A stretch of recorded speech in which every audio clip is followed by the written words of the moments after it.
Hello and welcome back to Moody Park for another edition of ECCBL Baseball today between the Mercer Mammoths and the Scranton Wilkes-Barre Miners. This is Ben Chadwick, joined alongside John Colavita as we get things going here on this Saturday afternoon. And John, it's a hot one out there, isn't it? It's not as hot as it's been last week, but it's still sweltering out there, still very humid. Absolutely is. Warrock starting things off here for the Miners, going out to right field, and it gets over. To start the game off, Peyton Warrock on the second pitch of the game sends it over the fences out in right field.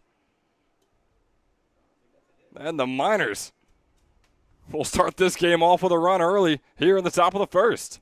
Not what we really expected at all. We've seen all year long. Not a lot of home runs from any of these teams across the league, but a leadoff Jimmy Jack. Good way to start for Scranton. And John, how rude of Peyton Warrock. I was just trying to talk to you, talk about the weather a little bit, get the game going, and he just shoots one out to right field, interrupting us. Man, what a way to start. That's going to bring on Zach Pacheski, who will take that first ball in there for a strike. Fastball catching the outside corner. Well, Gardner is even playing shallow to begin with on that play. And like you said, home runs are not a commodity we're used to here at Moody Park, especially in the ECCBL so far this summer. And you see that center field is out 400 yards. Each of the right and left field lines are 330 yards out. It's not exactly a small baseball field here in Ewing. Bigger than a lot of major league parks out there. It really is. Pacheski, a 178 hitter, has just 8 hits on his 45 attempts so far this season. Here with an 0-2 count. Swing and a miss there from Pacheski. And a solid way to start things off here for Curcio, who is on there for the mound. On the mound for the Mammoths, I should say. And it's a good way to bounce back. You give up a leadoff home run, that can sometimes kill your whole outing. It can kill your mental toughness. And getting right back on the bump, striking out the next batter you face, there's a lot of toughness from Curcio. This Curcio's 5th game with the Mammoths so far this summer. Now facing off against Jake Milan. And in those 5 games, he's pitched 11 innings. Been credited with 2 losses and has allowed 7 earned runs for an over 5.7 earned run average. Here's Milan with the 1-1 count and 1 out on the board now. After a home run and a swinging strikeout. Definitely an eventful start to the game here. Something else worth mentioning on that home run, a lefty-lefty matchup yields a home run. You don't see that very often. But it was Warrock making the most of it. Like we mentioned, too, on the second pitch of the game. Here's Milan. Taking that one inside the breaking ball gives him the hitter's count. Very close to hitting him. Milan pulled back, wanting to stay in the box, get his chance. The 2-13 hitter with the 3-1 count. Swung on over to the third baseman. And it will be out foul.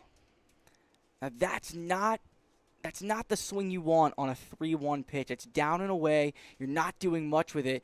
You saw Milan try to pull it. If you're going to swing at that pitch, you want it to go the other way, especially with a lefty on the mound.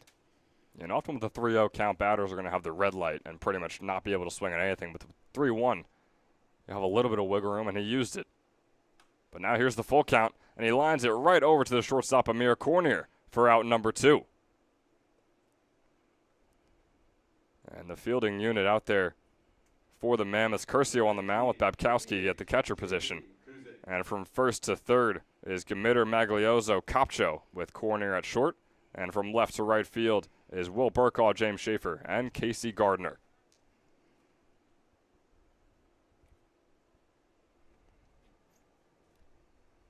So now with 2 outs on the board, Curcio looking to keep it going. 2 straight outs after that leadoff homer. That's a great spot down and away to Kuzik there. You're not hitting that pitch. You're not doing very much with it. If he lives there, he'll be successful today. J.P. Kuzik popping that one up. Heads out into left field Will Burkaw making the grab for out number 3. So, John, it was a 4-up, 3-down inning, but it really didn't feel like a success for the Mammoths. Second pitch of the game, and Peyton Warrock sends it out to right field and over the fence for the first run of the game. The Miners hold a 1-0 lead when we come back in the bottom of the first.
And welcome you back here in the bottom of the first.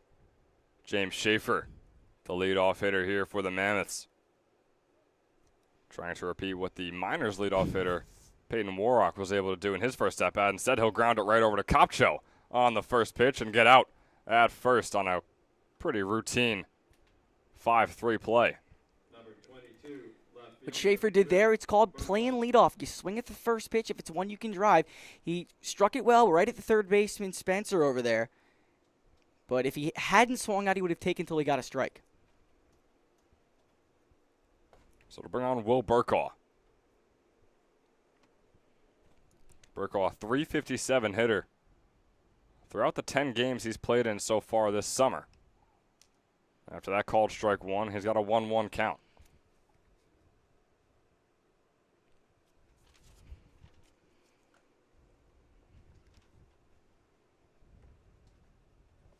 The Mammoths recently fell to the Generals 14-0 on Thursday, trying to bounce back from that. It's their largest deficit they've ever lost by so far this summer. Burkaw grounds that one right over to Pacheski, and he will be safe. He'll beat the throw over to first and be the first runner on here for the Mammoths.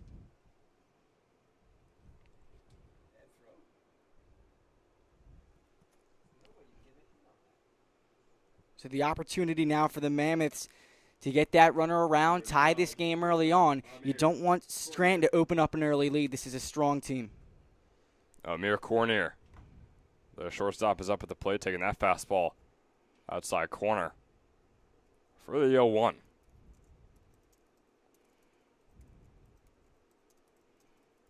Cornier swinging at the second one as well, so a nice 0-2 count. It's Brandon Wozniak on the mound for the Miners.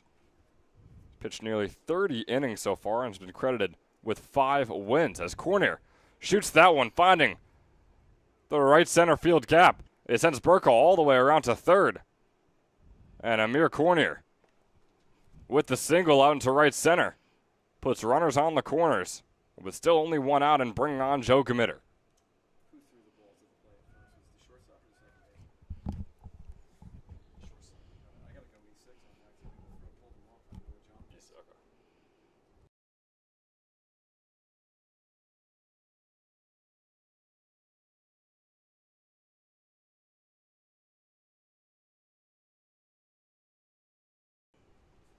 So now here's Joe Gamitter out there on the mound. As I mentioned, he's facing off against Wozniak right now, who has a .236 earned run average. Just one earned run through the 30 innings he's pitched. He leads the entire league in ERA and wins, and he's 5th in the league in strikeouts. And John, he's averaging about 1 hit for every 2 innings he pitches. He's having a great summer, and he's a young guy. Hasn't even started his freshman season at Wilkes-Barre. Just incredible stuff from Wozniak.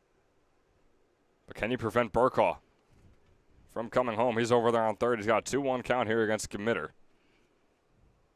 Runners on the corners. No wind out there, just pure humidity and sunlight. Here's the 2-1 on Committer. He grounds it over to Milan. Milan looking for the double play. He'll get Cornier, and instead he'll throw it right past O'Brien. And Cornier will head over the third. It's runners on the corners once again, except Will Burkaw just got home to tie this game up at 1. It's a tough play to make. I mean, you have Milan fielding it right. He's double clutch, double step through the ball into left field, allowing a run to score. And now the Mammoths can open up a big lead, still only 1 out. And John, it's like he thought about where he was going to go with the ball, hesitated a bunch. It seems like he thought a little bit too much there. Now up at the plate is the pitcher, Curcio, the lefty hitter. Flies that one out into left field, and it gets down. Home comes Cornier. Committer rounding second, going to third. And Curcio with the RBI double to take the lead here in the first. So how about that? Curcio gave up a homer when he was on the mound in the top of the first, and here he is with an RBI double to take the lead. So after the first man retired, 4 straight batters have reached base. And here's his catcher, Chris Babkowski. Just a 174 hitter on the summer. Out of Alvernia University. He's actually committed to Alvernia University. Just wrapped up his senior season at Nottingham High School. Starts himself off with a 1-0 after that fastball is outside. Make it a 1-1, fouling it off right towards us. Now, if you're Babkowski, you're thinking one thing. Get the ball in the air, hit it deep enough so I can get my man Committer home from third. Still only 1 out on the board here for the Mammoths. A lot of wiggle room for them to work with. 1-2, once again fouling it off. Back behind the plate towards the fences. With Committer on third and Curcio on second. Here's the 1-2, swing and a miss there from Babkowski, and the strikeout puts the second out on the board and brings on Casey Gardner. Number 24, right fielder, Casey Gardner. This is a big at-bat. Early on in the game, you can give your team a 3-run lead after allowing a run in the top half of the inning. It'd be huge to get that lead against a strong team like Scranton. Big hack on the first pitch from Gardner. Gives him a strike 1, and Gardner in his senior season at Colts Neck was an over 400 hitter.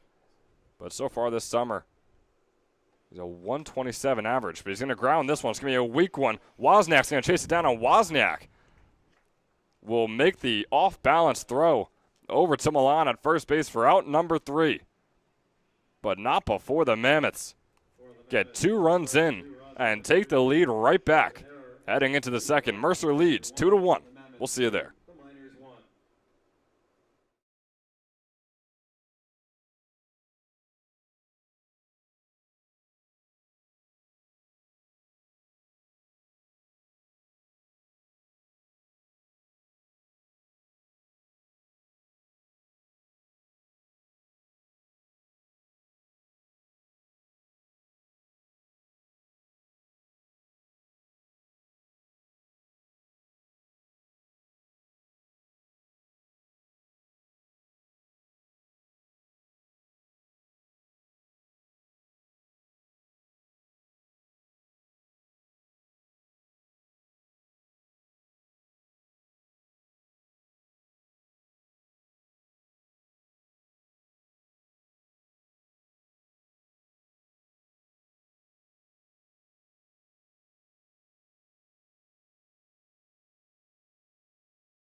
Leading off for the Miners. Welcome you back here at the top of the second. A reminder, this second inning is brought to you by DFG Financial Group, a private wealth advisory practice of Ameriprise Financial Services, LLC, located in Hamilton, New Jersey.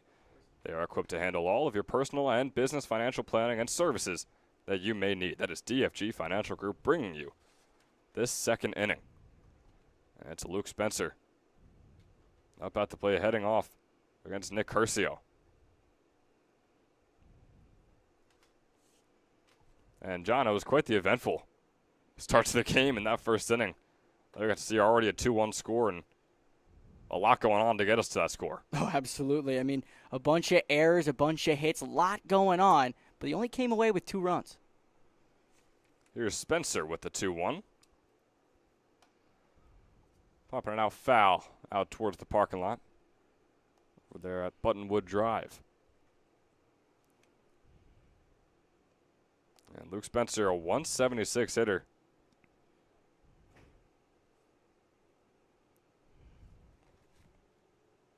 Just 1 hit in his past 9 games, and he swings and misses at that one to put himself at a 2-2. Obviously, Curcio started off his first inning with allowing a home run. See if he can retire the first batter, build some momentum going forward. He retired 3 straight after giving up that homer. Really looked unfazed throughout the rest of the top of the first. And like John said, we'll see if he can keep it going here in the top of the second. Full count pitch. Fastball's a bit outside, and Spencer will take his base. Number 18. So back-to-back innings with the leadoff man reaching. You don't expect Spencer to go here. You never keep your eyes off of him. That was Spencer's 22nd walk on the season. Yeah, John, I mean, he's stolen 10 bases so far, which is top 5 for this minor squad. He's over there at first. Gavin Lecoe is up at the plate, the righty hitter. Facing a 1-0. Fouls off the second to put himself at a 1-1. Batting just 167 so far on the summer, but did go 2 for 4 about a week ago against the South Jersey Kings, including a double in that game, which was the first time all season that he had multiple hits in one game. See if he could have that same firepower here against the Mammoths. 1-1. Breaking ball's a little too low. That's a really nice pitch there from Curcio. Drops right out of the zone. Unfortunately, Lecoe didn't go after it. Yeah, it was a beautiful curveball. See if he could find the zone next time he throws it. But for right now, he's got a 2-1. Here's Lecoe. Off goes Spencer. And it's fouled off, and he'll have to jog his way right back. So you saw that that's not a straight steal. A lot of times you'll get the first move on a lefty, but what Spencer did is he waited till he knew for sure that Curcio was going home, took off, and he almost had the base stolen. And it is very tough going up against a lefty pitcher when you're on first trying to steal second. Another pickoff attempt, the third of this at-bat, was a little high. Committer had to jump for it, but Spencer's still safe over there on first. Almost had him leading over there. The one thing you got to be careful about, some of those throws can get away from you when you try and pick off. You can just give away the base. Here's the 2-2. Once again fouled from Lecoe. You talk about long at-bats. Only 5 pitches in, but with the 3 pickoff attempts. Gavin Lecoe has been in that box for quite a while now. Here's the 2-2. Fouled off once again by Gavin Lecoe. He's taking his time, John. He's waiting for that perfect pitch.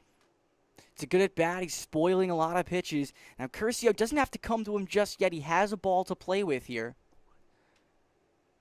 Let's see if he goes right at him with this next fire. It was funny to see 7 or 8 pitch at-bats that are still at a 2-2 count. That's exactly what we're at here. There's the pitch. Fastball just a bit outside. Here's our full count that we were just talking about. Curcio, a little over 25 pitches in his start so far. It's a good spot on the outside edge, just not getting the call, not getting the offer. Here's the 3-2. Fastball once again outside, that time a little bit higher. And now it's 2 runners on with no outs here for the Miners in the top of the second.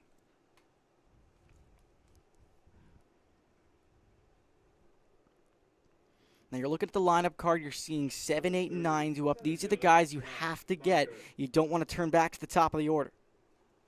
We know exactly what that top of the order did to Curcio and company in the first inning. Of course, he did go 3 up, 3 down right after that. But for right now, here's Josh Bodker, a 273 batter. He's got runners on first and second. The bunt attempt is fouled off behind, and nearly making the catch was Chris Babkowski. Just a little bit past his outstretched arm. So the at-bat will continue. Got to get your bat head out. Face behind the barrel. Got to get this down here. And the opportunity to tie the game, even take the lead early on. And that fastball hitting Bodker on the leg. And loads up the bases here through 3 batters in the top of the second. And boy, Curcio not exactly looking the same as he did for the last 75%, if you will, of that first inning. And he'll have a word with his catcher, Chris Babkowski. A lot of times when catchers go out to the mound, they're not always talking strategy. Now, I'm sure they are here, but what they try to do is they try to get a smile out of their pitcher by telling a joke, asking a funny question, just getting a smile, putting them at ease. This is a situation where the emotions are high, heart is pounding, especially bases loaded, nobody out. And John, I don't know about your experience calling games, but it seems to me that catchers are just always the funniest guys out there. Like every time they have the most personality, they're always having fun with it. And you're absolutely right. If anyone's going to get a smile out of that pitcher, it's going to be the man catching his pitches. It's the catcher or the skinny lefty reliever who's like 6'3", eats nachos for every game but never gains any weight. Boy, that's the dream. Here's Luke Kopech with the bases loaded. Takes a fastball inside. And boy, here's the 1-1 count. John, seems to be a little bit of a thinner strike box out there today for the pitchers to work with. Could be getting squeezed here. You have to adjust, though. If you know what the umpire is going to do, it could be wrong, but you're hoping he's consistent. The 1-1 with the bases loaded is the grounder foul. Just past third base on the left side to bring up a 1-2 count here for Luke Kopech. Like just basing it off what we've seen through the first inning and a half, not a lot on the outside edge, not a lot high either.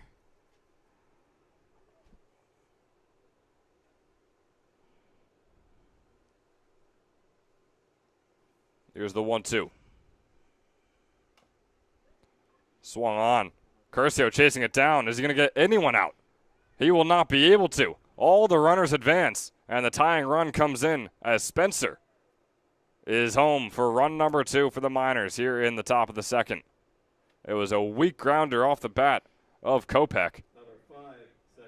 Acted almost as a bunt, if you will. And Curcio chased it down. He tried to make the throw over to Gmitter at first.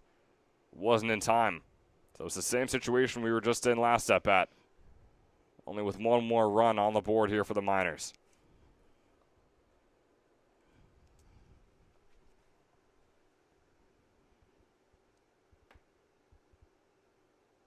He keeps trying to go on the outside edge, and he's not getting that call. May have to bring it back in to get that strike. So base is still loaded here for O'Brien. His first step out of the day. He fouls that one off. Bottom of the order here with the top 2 up. And Peyton Warrock, who's waiting over there on deck.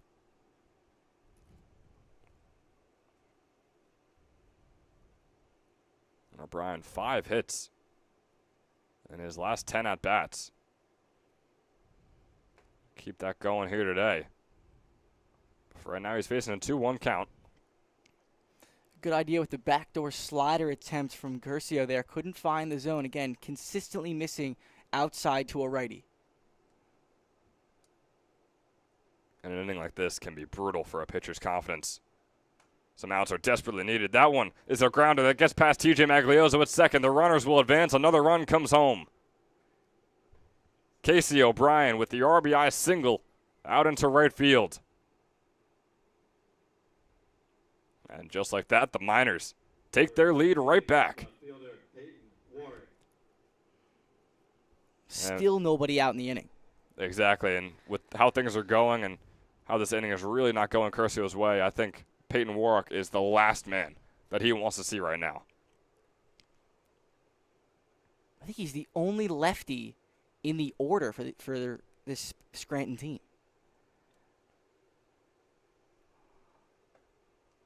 Takes the first pitch inside. Nice one from Curcio. That was his 26th pitch of this inning.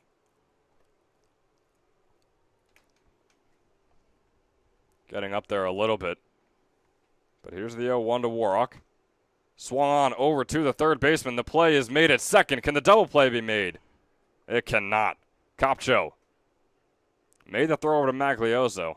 So 1 out is on the board. Bodger comes home. And make it a 4-2 lead here for the Miners. Number 11, shortstop, Zach Pacheski. So finally the first out of the game. Also comes with letting a run come in.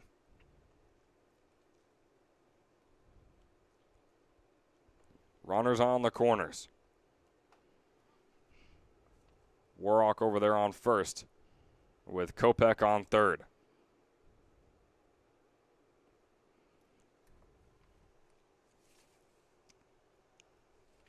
Here's Zach Pacheski. Struck out in the first inning. Right after Warrock's homer. And here he is with a 1-1. As that breaking ball did not catch the zone. That slider looks to be his bread and butter. He's not getting the call with the right-handed bats. He really is not. Sure, it's frustrating for him on the mound. Here's the 1-1. Popped up sky high, and it will be foul.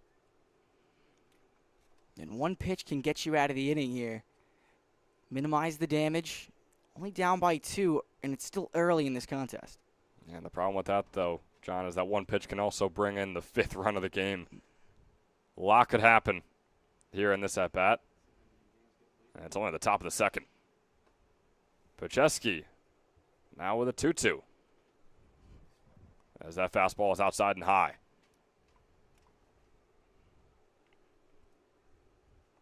No hits in his past 2 games. He's 0 for 5 in them. Make that 0 for 6, including his start today. 2-2 once again. Swan fouled. That one was coming right at his ankles. And he was still digging for it. Give credit to Curcio here. He may be struggling, but he's still battling. You know, he's having competitive at-bats. He did walk the first 2 batters he faced. But here in the later stages of this inning, he's gotten some strikes. Yeah, I agree. It's so easy for a pitcher to just crumble in a situation like this. But Curcio has done a very good job at staying composed despite there not being really anything that has been going his way here in the top of the second. That fastball was low to bring up a full count here with runners on the corners and 1 out for Zach Pacheski. There's the pitch, fouled off once again. Nobody in the pen for the Mammoths here, so this is Curcio's innings all the way. Nearing 50 pitches here in the top of the second. Like we mentioned, with just 1 out as well. We've seen this before. We wonder how long Curcio will go. There's the full count once again. Off goes Warrock over to second. And instead, it won't matter, as Pacheski is walked. And it'll keep the inning moving. Bringing up Jake Milan. Milan, the 8th man to bat in the inning.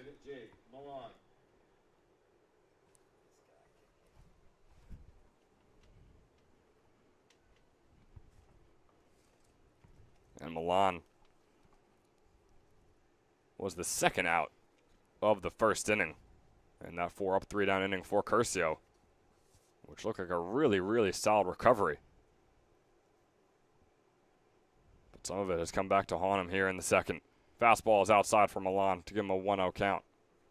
Interesting for Burkhardt to be almost down the line in left field with a right-handed hitter up against a lefty. A lot of times they're taught to go the other way with it. There's a huge hole in left center field. Milan with a 1-0 makes it a 2-0 as that one's high and right near his helmet. Curcio now at 50 pitches.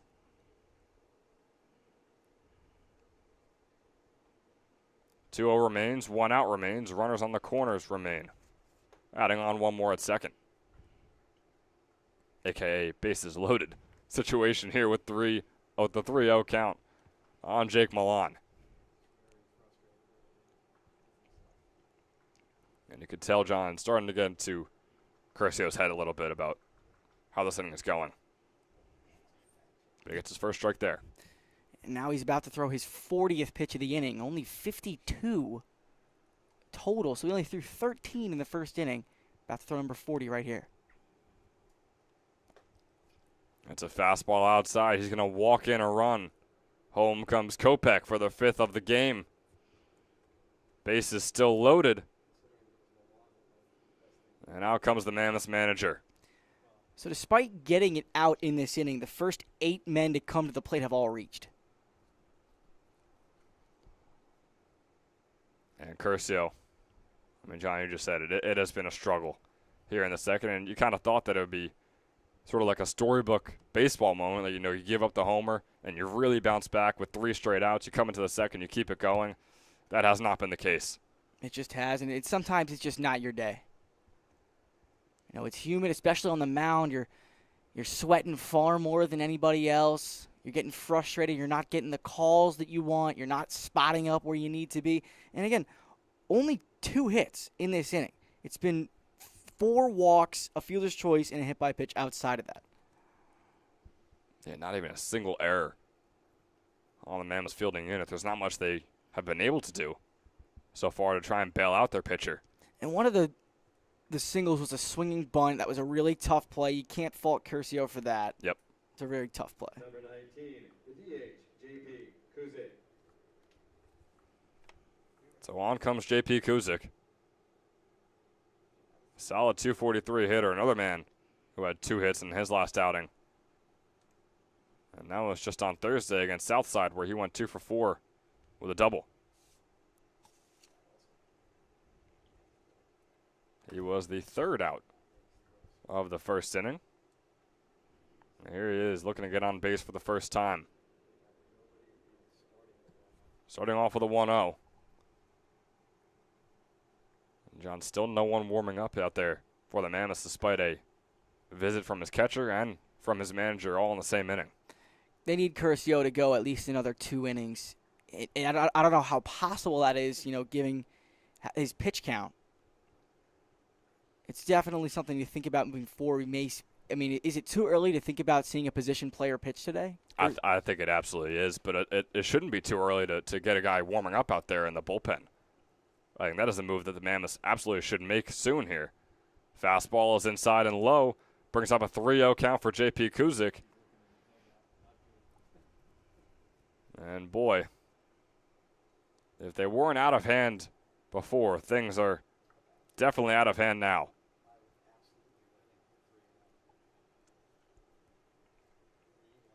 Here's the 3-0 count for Kuzik. And that fastball will catch the corner right there on the outside to bring up a hitter's count. At this point in the outing, you should be trying to just fire fastballs down the middle. Find the zone. If you put the ball in play, good things can happen for your defense. 3-1 is flowed up out into right center.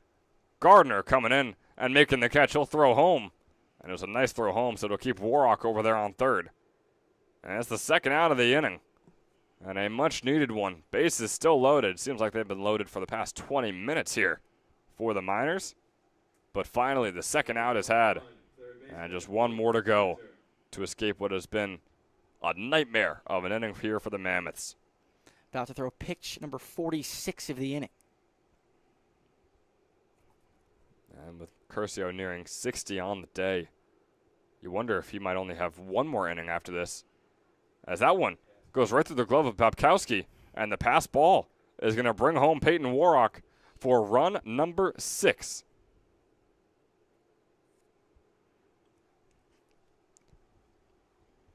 It would have been a ball. It seemed like Babkowski was behind it. Just brought his glove a little too far back. It flies straight through it. And the at-bat continues. Here for Luke Spencer. Now with a 1-1 count. And the pass ball is brutal, especially for a struggling pitcher. It just demoralizes you even more. Luke Spencer was the first walk of the day for Curcio. Back at the beginning of this second inning. Here he is back again with the 1-2 count. Swing and a miss there from Spencer. And finally, putting away the inning is Nick Curcio with the swinging strikeout. But not before giving up 5 runs. Here in the top of the second, the Scranton Wilkes-Barre Miners enjoy a comfortable 6-2 lead heading into the bottom.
Kopcho leading things off here in the bottom of the second.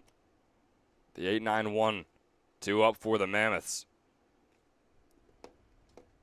And boy, they want to get some runs on the board. That's a solid way to do it. The grounder splitting first and second, getting out into right field to get Kopcho on base. And his first at bat of the day. Number 6, second baseman, TJ Maglio. A long way to go. Good piece of hitting there from Kopcho. First at bat, gets his hit. Not bad at all. Kopcho with some beautiful blonde hair, I might add, over there on first base. And we got it again here with TJ Maglioso, who is now up at the plate. Both at the bottom of the order. Maglioso fouling that one off on the 1-0 to bring up a 1-1. Something to keep an eye on is Wozniak. He was on the bench for a long time, solid 20, 25 minutes. Let's see if he can keep his sharpness moving forward. The 1-1 grounder, same exact thing. Right out into right field. Advancing Kopcho over to second base. And bringing us back up to the top of the order in James Schaefer. Number 2, center fielder, James. And John, might I add, another blonde. 3 straight. Not something you always see, a lot of brown and black hair. Especially with all the Italians here in Jersey. Exactly. Let's see if he can get a grounder out to right field. Maybe it's a blonde thing. Maglioso, a blonde Italian. Yeah, don't see it too often. Here's Schaefer. Wasn't able to get on base in his first at-bat. He's going to bunt foul off to the right there. Giving himself an 0-1. He's got Kopcho over there on second.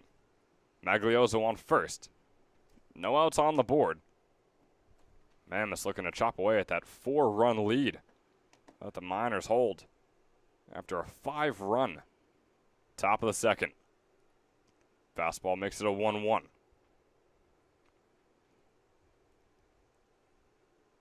Well, his next pitch, grounded by Schaefer over to Pacheski. The double play has a possibility here.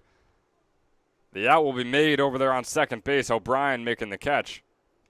Keeping the runners on the corner, so the fielder's choice will get Maglioso out. Copcho in scoring position on third base. Bringing on Will Burkaw.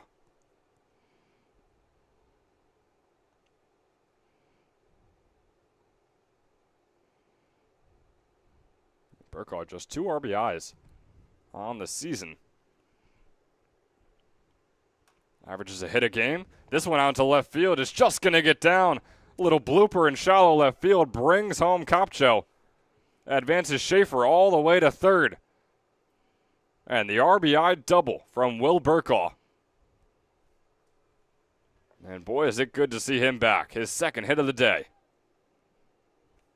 That's a great piece of hitting there by Burkaw. Went down and got it, just poked it out into left field. The ball rolled away. You saw that Warwick was playing super deep, easily able to get to second base on that one.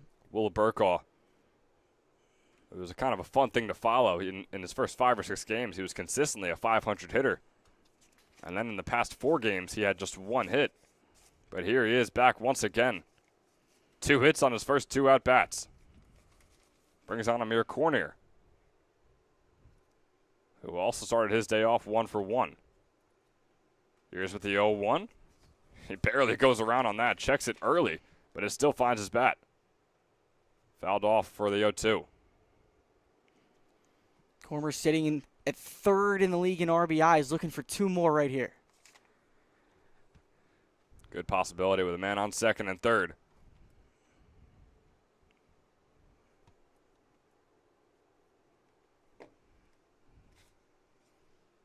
Here's the 0-2 pitch with 1 out on the board.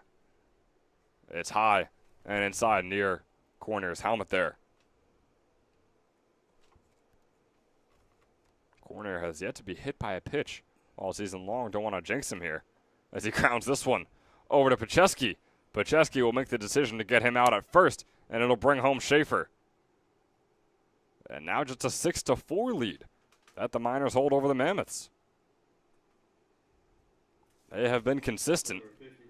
That you can say when they have the bat in their hands. 2 runs in the first, 2 runs in the second so far, with 2 outs on the board. And a Will Burkaw on third with Joe Gamitter up at the plate. Gamitter fouling that one off just past the right field line.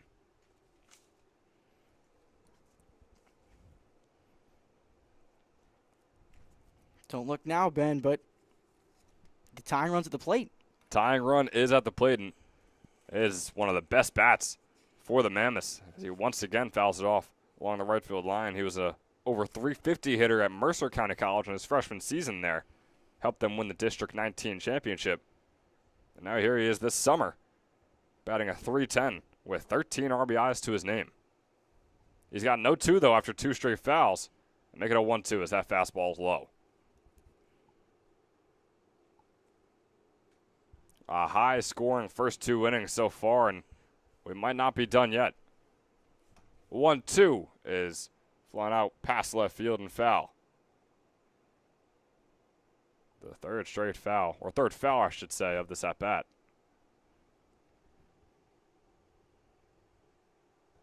The Mammoths with 6 hits on the day already.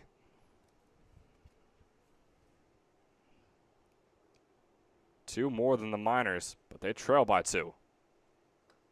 And that fastball will be outside, bringing up a 2-2 count. With a couple outs on the board, Burko over there on third. You've done your job in this inning. You've come back. You've gotten the lead within striking distance. One more hit gets you there. Swing and a miss there from Gamitter. You could tell he regretted coming around. But he did. And he brought himself the third strike of that at-bat. And the last out here in the second inning. 7 runs combined across both squads. 5 from the Miners, 2 from the Mammoths. And with that, Scranton takes a 6-4 lead as we head into the third. And we'll see you there.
The catcher, number We 18. welcome you back. Now here in the top of the third, Nick Curcio is back out there for the Mammoths. It's Ben Chowdhuck joined alongside John Calavita. And John, I know yourself as a former baseball player, if you're Curcio out there on the mound, how do you find a way to respond to what has happened to yourself in the past 2 innings? Well, you can look at the bright side. The offense has kept you in the game. 2 runs in each of the first 2 innings for the Mammoths. Just go out there, keep your team in the game, give them a chance to win. That's all you need to do. Curcio starting the at-bat with a 1-1. He's facing off against Gavin Lecoux, who walked in his first and only at-bat. Something that I think is one of the most important things for a baseball player to have is a short memory. A lot of the time, especially as a hitter, you're going to fail. As a pitcher, if you fail and you let that spiral, that could ruin a whole game. And John, the most pitches that Curcio has thrown so far this summer was 70. And through 2, he's at 66. And walking Lecoux to start off the 3rd inning. There's a man stretching out there for the Mammoths, but absolutely not ready to come into the game just yet, at least. Well, that right there, that's the 5th walk issued out by Curcio. And you can't give your fielders a chance if you're not throwing the ball down the middle or, even across the plate. And walks really aren't something that Curcio has struggled with so far this season. Across the 11 innings he's pitched, he's only allowed 5 walks and struck out 7 batters. But here, boy, he's doubled his season career stat of walks.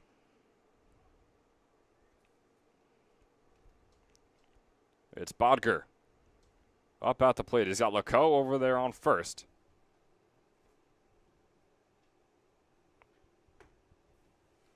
Taking the fastball outside for the 2-1.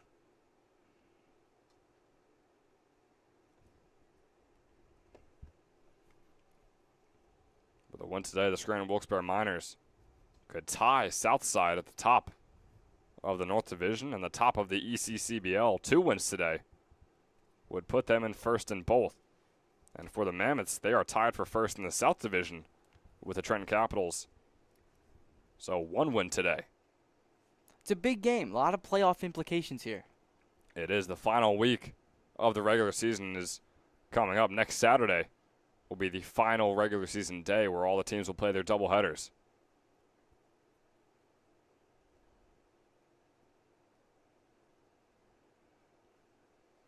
Here is the 2-2 pitch for Bodger, and he goes around on that. Swinging strikeout there for Curcio. And boy, we've seen that a few times today, but it has just seemingly been flushed out by all the walks and runs that he's allowed in. It'd be huge for his confidence to have a quick inning. It's important to have the shutdown inning when your team scores runs in the previous frame. Now up at the plate is Luke Kopech, who had the RBI single. One of multiple Miners players to have that same stat in the 2nd inning. He starts himself off with a 1-0, make that a 2-0, as that fastball is low and inside.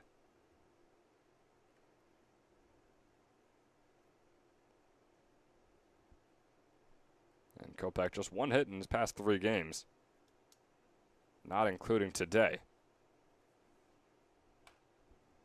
Grounds that one, and it gets over the head of Kopcho, and it goes out into left field for Kopech's 2nd hit of the day. That's a tough play to make for Kopcho there. He charged in. Maybe he should have taken a step back on it. He just missed that. That could have been an inning-ending double play. And when Kopech gets hot, he absolutely gets hot. This is now his 4th game with multiple hits in the same game. His first one in the month of July. Bottom of the order here, Casey O'Brien. Flying that one, gonna be foul. Can the catch be made? It cannot. Gardner was racing over. But instead it'll start off with a simple 0-1 count.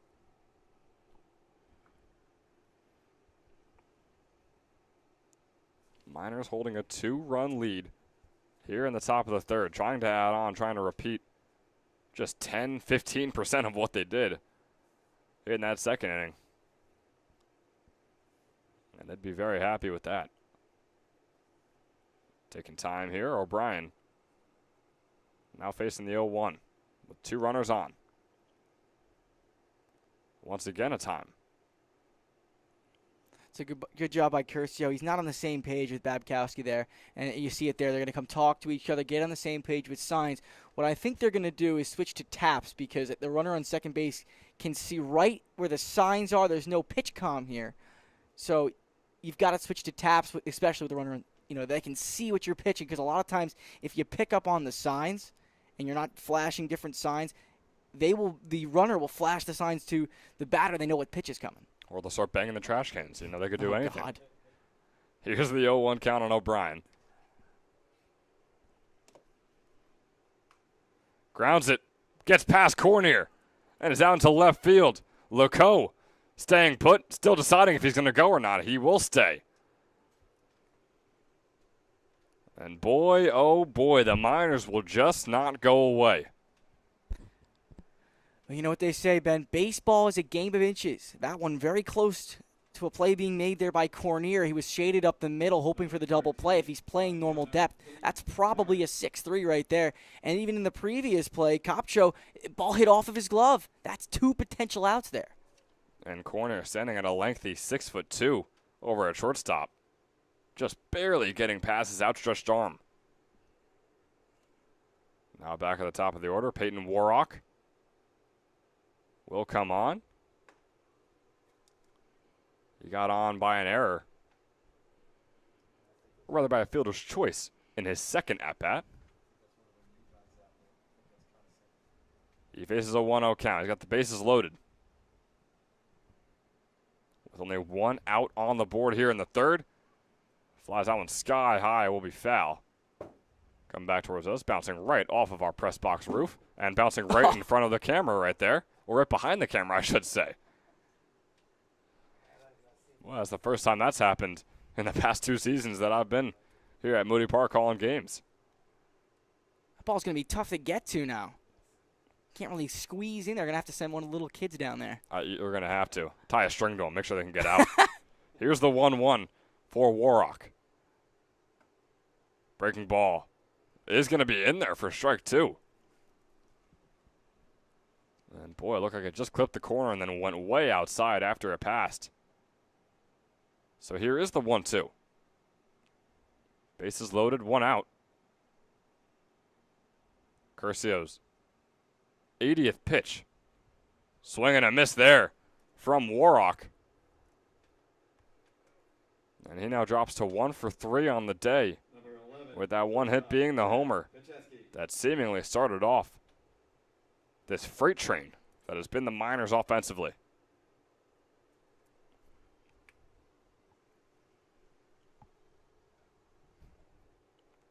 Now 2 outs on the board here. You have to imagine after the way the inning started, loading the bases less than 2 outs, the Mammoths, it would almost be a miracle if they could get out of this with no runs allowed. Bases have been loaded for a few at-bats now. You're exactly right. Keeping this at a 6-4 lead after all that's happened so far in the top of the third would be incredible for Nick Curcio in what seemingly looks to be his final inning. But that one is going to be a bit of a wild pitch, maybe even a pass ball. It seemed like it really could have been caught by Babkowski. It gets by him, though, and it brings home Gavin Lecoq for run number 7. Boy, it seemed like it bounced right off of his catcher's gear right there, the chest plate, and then bounced over near the dugout on the left side. And that's probably a cross up there between Curcio and Babkowski. It must be miscommunication. I mean, you doubt that a catcher as good as Babkowski is going to let a ball pass him when he knows where it's supposed to go. As we now have a 2-1 count on Pacheski, who walked in his second at-bat, I should say, struck out in his first.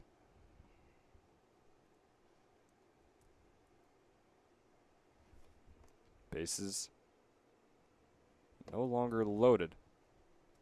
It's men on second and third, 2 in scoring position with a 3-1 count, and the possibility for Pacheski to load the bases once more. Could be his second walk of the game. Hitters count here for the shortstop.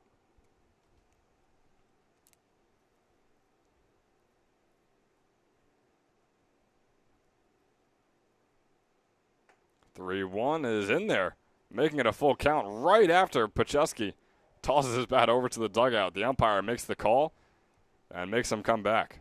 And you got to be careful now if you're Pacheski. You've undermined the umpire here. He's going to expand the zone on you because he wants more than anything right now to punch you out. John, I remember you mentioning that the other day. It's a very interesting point. Once these batters can get on the nerves of the umpires. Here's the full count. Swing and a miss there from Pacheski. And look at Nick Curcio loading up the bases, which we have seemingly seen all day long from the Miners, but this time, for himself at least, not allowing any runs to come in, but one did on the passed ball to now make it a 3-run lead, 7-4, as we head into the bottom of the third.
Number 5, Nick Curcio. So Nick Curcio wrapping up the top of the third with a strikeout. Here he is in the bottom of the third with the bat in his hands. The lefty hitter. Don't see it too often where the pitcher does not require a DH. And he goes out there to hit each and every time. Fouling that one off.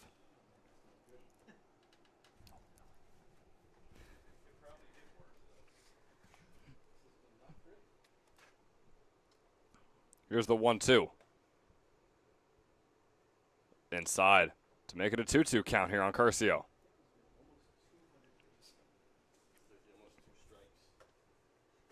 Curcio fouling that one off. So you wonder, this obviously won't be the last time we see Curcio on the day, as he'll probably just come in as the designated hitter for whoever replaces him on the mound. But John, do you think that we could be done seeing Curcio on the mound after near 90 pitches here through 3 innings? Look in the bullpen. I mean, nobody is really warming up all that much. Nothing crazy. They could be ready. But I don't think that I saw anybody strenuously warming up, getting hot.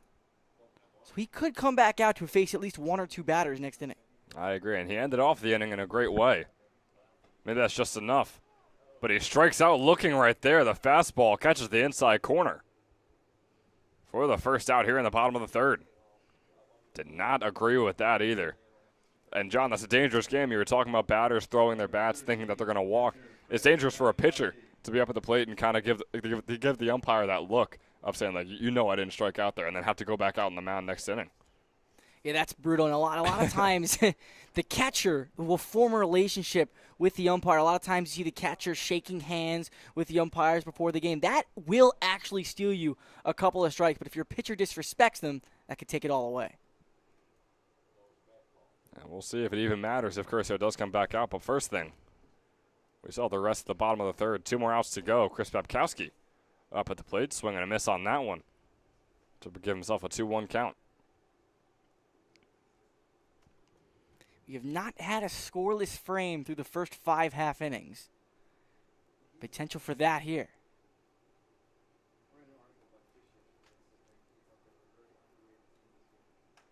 Babkowski flies that one out into right center, racing over his Kopech. And Kopech makes the catch after getting hit by his center fielder, Bodger. An Oklahoma drill out in right center field. The catch is still made. Kopech holds on to it through the contact. And I feel like I'm calling a football game right now. It's important. It's very, very important to communicate out there in right center field. I don't think Kopech knew how far over he was to make that catch. That's probably the right fielder's ball, but that's right in the middle of the gap. I guess to look at the positives, it's good to see both your center fielder and right fielder racing over and making sure that ball does not hit the ground. But boy, oh boy, Kopech and Bacher, did they both take a shot out there in right field. Now 2 outs on the board for Casey Gardner. He's swinging away at the first pitch to give himself a strike 1.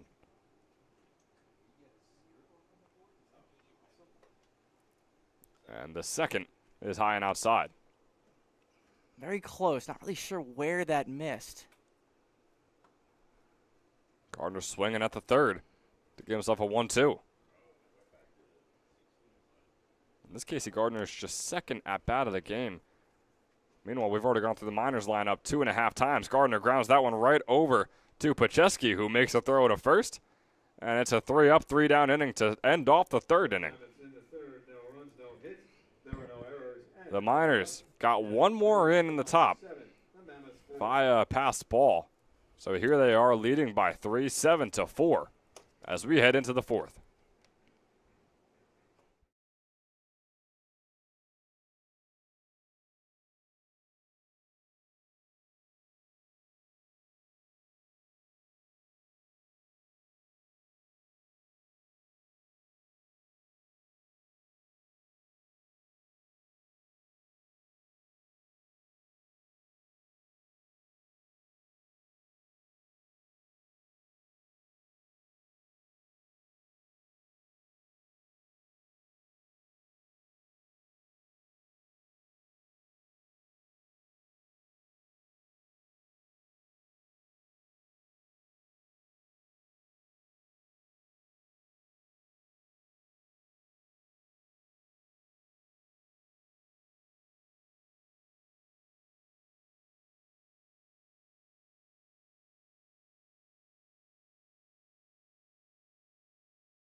Back here to start off the fourth, Nick Curcio.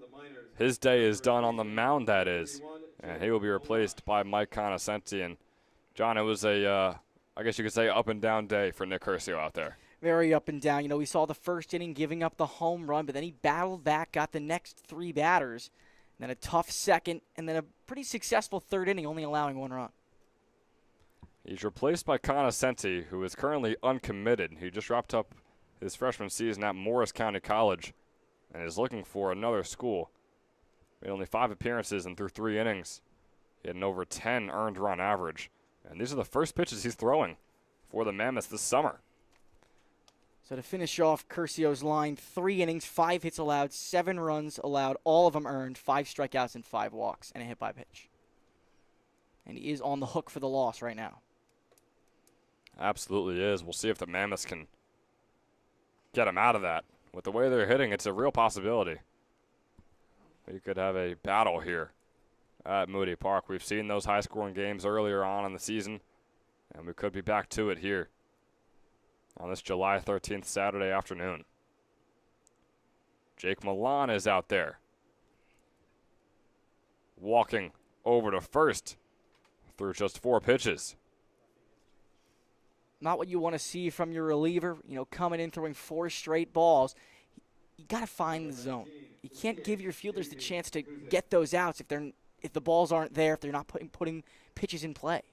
And that was Milan's second straight walk. His last walk was in a bases-loaded situation where he brought home a run. This time, though, he'll be all alone over there on first base. J.P. Kuzik is out there. Nice breaking ball for strike 1. He had him ducking and still found the strike zone. Yeah, he might get razzed in the dugout a little bit there. You can't duck on a curveball, not at this level. A good thing. I don't believe there's any film sessions for these summer league teams because you're right. They would be watching that back and going after him for that. Very similar pitch that time, but just a little bit too far inside, as there will now be a 1-1 count on Kuzik, who's looking to get on base for the first time today. He's 0 for 2.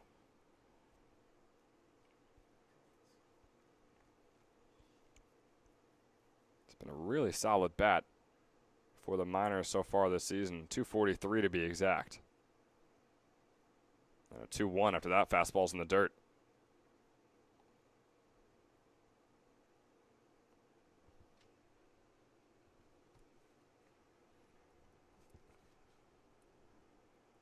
And the team average is at a 233 for batting. So Kuzik above average with his hitting compared to his teammates. And he's facing a 3-1 count here. So 7 of his first 8 pitches have been outside the strike zone. Conoscenti just takes a deep breath. Watch, you saw him step off the mound, take a deep breath, try to focus himself. Send this one into the zone. Here's the hitter's count. Kuzik often goes out on his own accord, not often to walk or strike out. And here he is once again, popping that one up. It'll be an infield fly. Catch being made by Amir Cornier for out number 1 here to start off the 4th. Milan still over there on first, as Luke Spencer will come up to the plate. Third baseman, Luke Spencer. He struck out in his first at-bat, walked in his second. And here he is in his third.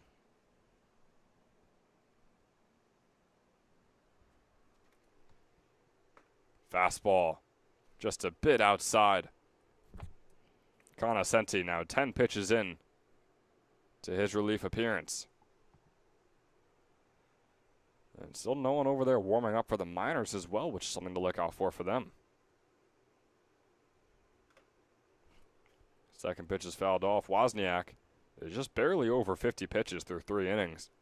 He's allowed 6 hits and 3 earned runs. But it seems as though they're just fine with keeping him out there for at least 1 or 2 more.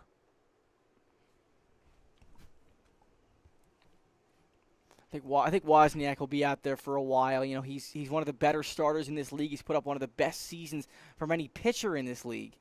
And again, a young guy, not even starting his freshman season yet at Wilkes-Barre. And I would say, just based on the numbers, easily the best season out of all the ECCBL pitchers. As that one, a bit wild in the dirt, is going to allow the runner to advance. Milan now over on second.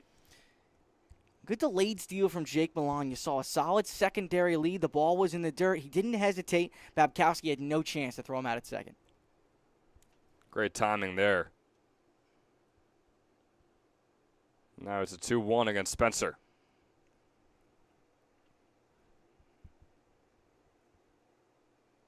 With one out on the board, the 2-1 is a fastball that's just a bit inside, and boy, Conoscenti doesn't look thrilled with that. Now with a hitter's count is Luke Spencer.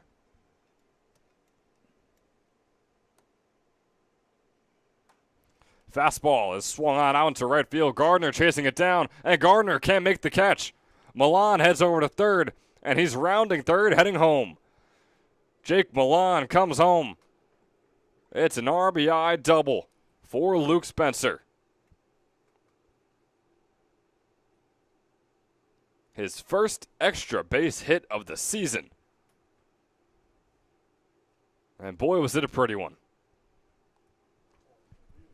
That ball was very well struck out there by Spencer. But you look at Gardner in right field. Gardner kept his eyes on the ball the whole way, made the right turn, made the right jump shift, started sprinting back. But sometimes you have to take your eye off the ball, sprint straight back, which is the hardest fly ball to catch. And you sprint straight back, take your eye off the ball. You can run faster that way. Then you find it a couple of steps down the line. He was very close to making that catch. And it almost looked like it even grazed his glove while he was out there in right field. But, I mean, obviously not an error. It was a tough catch to make if he was able to make it. Wasn't able to, and that's why we see Spencer now over there on second after that RBI double. Gavin Lacoe back up at the plate. He has walked twice, has come all the way home twice. And on that wild pitch, Spencer will head over to third. And once again, I repeat, the Miners are not going anywhere anytime soon offensively. At least one run in each of these 4 innings so far.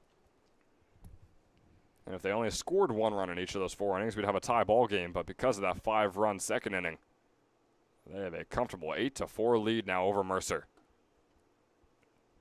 That fastball is high for the 3-0 count on Lacoe. You see here the infield coming in, not wanting the lead to get out of hand any more than it already is. This is the 3rd straight time Gavin Lacoe has faced a 3-0 count. Here's the pitch, and that'll find the strike zone. Lacoe taking all the way on that one. He got the take sign. You've got a guy who's throwing wild. At this point, I'm telling the entire Miners roster, entire lineup, take till you get a strike. Now here's the hitter's count with the 3-1. Going to be a fastball outside, and he'll walk over to first, putting runners on the corners. Here for Josh Bodker.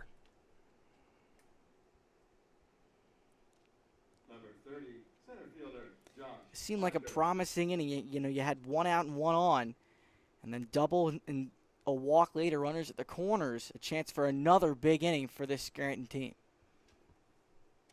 Reminder, this is Conoscenti's first ever inning that he's pitched so far this summer. It's definitely starting to become an adventure. That is one way to put an adventure maybe for the Miners, and the continuance of a nightmare so far in this game for the Mammoths, at least on the defensive side. 1-0 turns into a 2-0 here against Bodker, who took the hit out there in right center field in the last inning. He was the center fielder coming over to try and make the catch. Luke Kopech, who's currently on deck, made the catch, and they collided. Nice fastball. It is low, but in there for the 2-1. Conoscenti now over 20 pitches in. Only 1 out to show for it. Other fastball is going to be in there for strike 2. Nice way to battle back in the count here for Mike Conoscenti. Hasn't had 2 strikes on many batters this inning. Now the opportunity to get at least 1 more out. Here is the 2-2. Way outside, forcing Babkowski to go and grab it. And Gavin Lacoe will easily advance to second. Now 2 in scoring position here for the Miners, which is something they've been used to all game long, whether it's bases loaded or just men on second and third. Seems like they've had this all day long. Let's not undermine Babkowski. That was a solid block, kept it in front of him. He kept Spencer at third, although Leco advanced. And that fastball just barely outside on the full count, loading up the bases. So now Conoscenti can get a little taste of what Curcio saw for most of his outing. Bases loaded, 1 out. 8 walks through the first 3 1/3 innings from this Mercer Mammoth team. That's not a recipe for success. Absolutely not, and it's showing on the scoreboard, 8-4 right now. Is your Miners lead. Babkowski going out there to talk to his pitcher. And John, like you said before, maybe to make him laugh or maybe to tell him, hey, we need you to lock in a little bit right here. Yeah, I don't know if that was such a lighthearted exchange between those two guys. Not a lot of smiles, I could definitely tell you that. Number 23, right fielder, Luke Kovac. So here is Luke Kopech. Out there, he's 2 for 2. Had the RBI double earlier. He has looked solid. Batting in the 8th slot. Starts himself off with a fastball strike. He's got Bodger on first, Leco on second, and Luke Spencer over there on third.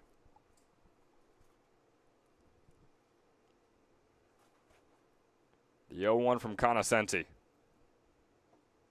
Once again, low and in the dirt. He has struggled with that. We've seen multiple wild pitches so far just in this 1 inning of work, where he has forced Babkowski to go low, outside, inside, just to try and save some of these balls from heading back towards our fences right here. Swung on by Leco over to the third baseman. Kopcho making the play at third and then sailing it over the head of Committer. So it'll advance Bodger over to third.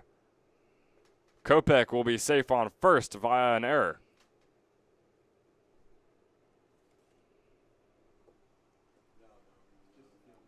I don't know about that throw from Kopcha. That's a very long throw, not a high percentage chance of getting the batter out.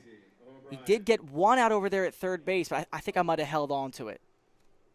So it'll still be a fielder's choice. Won't be an error because it would have been the second out of a double play. And now there are 2 outs. It's now a 9-4 lead for the Miners. Yeah, no error because no advancement, yeah. And boy, just 1 more out. That's all Conoscenti needs to put his first inning to bed.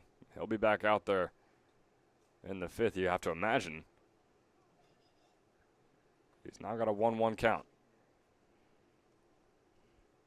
On the bottom of the order, O'Brien. Talk about the bottom of the order. Kopech came into his last at-bat 2 for 2. It's the same story for O'Brien here. Both with RBIs. Kopech now with 2.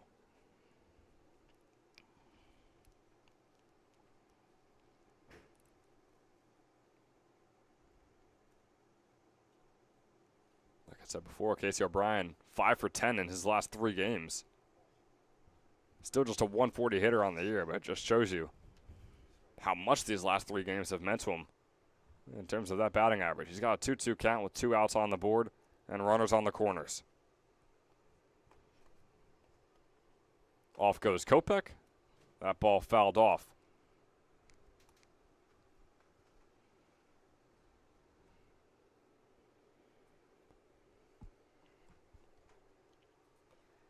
And it's the walks that are just hurting this Mammoth team. We've said it before, but you know when these Scranton hitters are not really putting the ball in play all that often, they don't really have to. It's harder to get outs. Off goes Kopech once again, and off goes the foul once again. And yeah, it's harder to get outs, and it's also harder to give a lot of credit to this Miners team. I mean, obviously you have to. They've got 9 runs on the board, but I mean they're just standing back and letting these Mammoth pitchers mess up and kind of throw the game away. Here's about to be pitch number 35 of the inning for Conoscenti. 2-2. Pickoff attempt is just lofted over to Committer.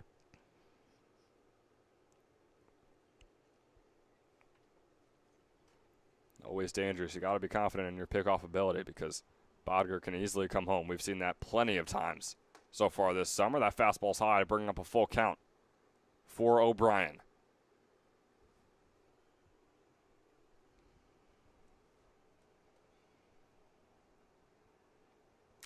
I mentioned it before as well. No errors on this Mammoths team either. Really has been the walks killing them all game long. Off goes Kopech. And he'll just get to second a little bit faster than he would have, because O'Brien is walking and is on base for the 3rd time in 3 plate appearances. That's the 9th walk issued by Mammoths pitching in this game. And I think there actually was an error. I think the Kopcho overthrow allowed Botker to get to 3rd base. I think that is an E5. Okay, so there is our one error then for the Mammoths, but still, my point I think remains the same, that the errors in fielding have not been the issue at all for the Mammoths in this one. Is Warrock grounding it over to Magliozzo. Magliozzo makes the play, but not before a couple more come in for the Scranton Wilkes-Barre Miners. 9-4. They have been nothing but consistent all game long, at least a run in each of these first 4 innings. But the Mammoths have also looked solid. Can they keep chopping away at the lead, which they have been having to do all game long? We'll find out when we come back in the bottom of the 4th.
Now here in the bottom of the 4th, Mammoths with an opportunity to cut away at this 5-run deficit they find themselves in. Ron Kopcho is out there, the righty hitter. Starts himself off with a 1-1. Make that a 1-2. That fastball finding the outside corner. Wozniak just barely over 50 pitches here in the bottom of the 4th. And a called strike 3 for Kopcho. Wasn't expecting it. He checked his swing before he went all the way around. Turns out he should have. What a great job by Wozniak to settle, and he's retired the last 6 batters he's faced after allowing 2 runs in each of the first 2 innings. He has looked extremely solid, and he keeps it going with this at-bat right here against Magliozzo. He's in a rhythm now, working very quickly. Working as if there's a 10-second pitch count on him, but no clock here. Doesn't matter for Wozniak, though. Magliozzo now with a 1-2. That one finding the outside corner. That's a tough pitch there. I don't know if I would have called that a strike. That's a little bit too far outside. That fastball will be high. So a 2-2 count here on Magliozzo, and boy, you are right. He is flying through these at-bats. 2-2, swing and a miss, a couple strikeouts to start off the bottom of the 4th. 5 strikeouts already. 4 in his last 6 batters have been retired via the K. Boy, Wozniak has looked really good. Sure, there are 4 runs on the board, 3 of which he has earned. But, man, in this inning alone, he's going nuts. We should have timed this inning. This is got to be a record. Schaefer will ground it right up the middle and get on base. And, boy, if that was a ground out, that might have been the quickest half inning that we had ever seen at Moody Park.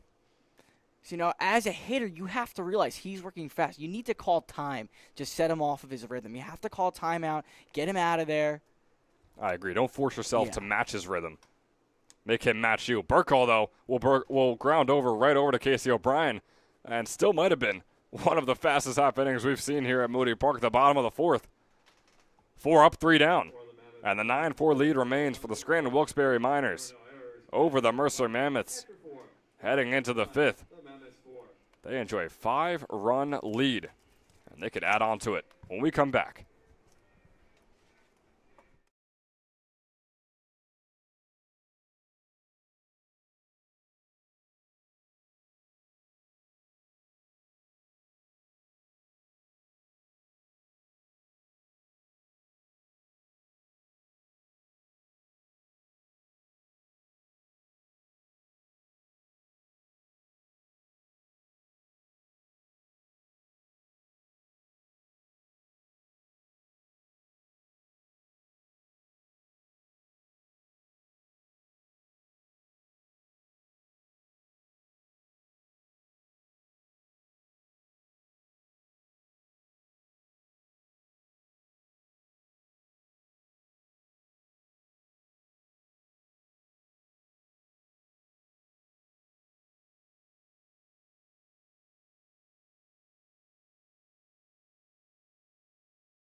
Zach Pacheski is starting things off here in the 5th for the Miners, who just went 4 up, 3 down behind incredible pitching from Wozniak.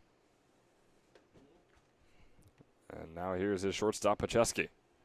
Still yet to get a hit on the day. He walked earlier.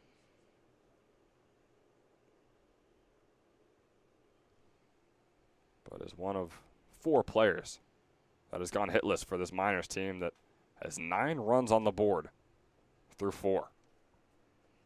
Only guy who hasn't gotten on base is Kuzik. Yeah, Kuzik 0 for 3, getting out all on his own accord. I mentioned it before. Over 80 at-bats and less than 10 combined strikeouts and walks on the season. He does not let fate handle his at-bats. As it's a 2-1 count now on Pacheski. Kano Senti now 40 pitches in to second inning of work. And the pitch counts have not been very efficient, I guess you could say, for these Mammoths pitchers. That one has popped up sky high by Pacheski.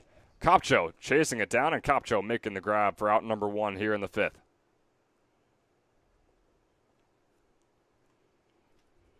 So Ronnie Kopcho coming in making the catch. Brings on the first baseman, Jake Milan. That's the first time in this game that the Mammoths have retired the leadoff batter. First baseman, Jake Vaughn.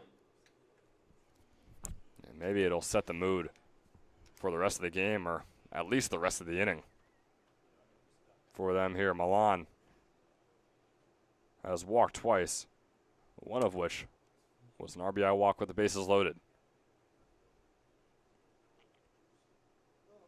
But another one that has yet to get a hit on the day. Starts off with a 1-0.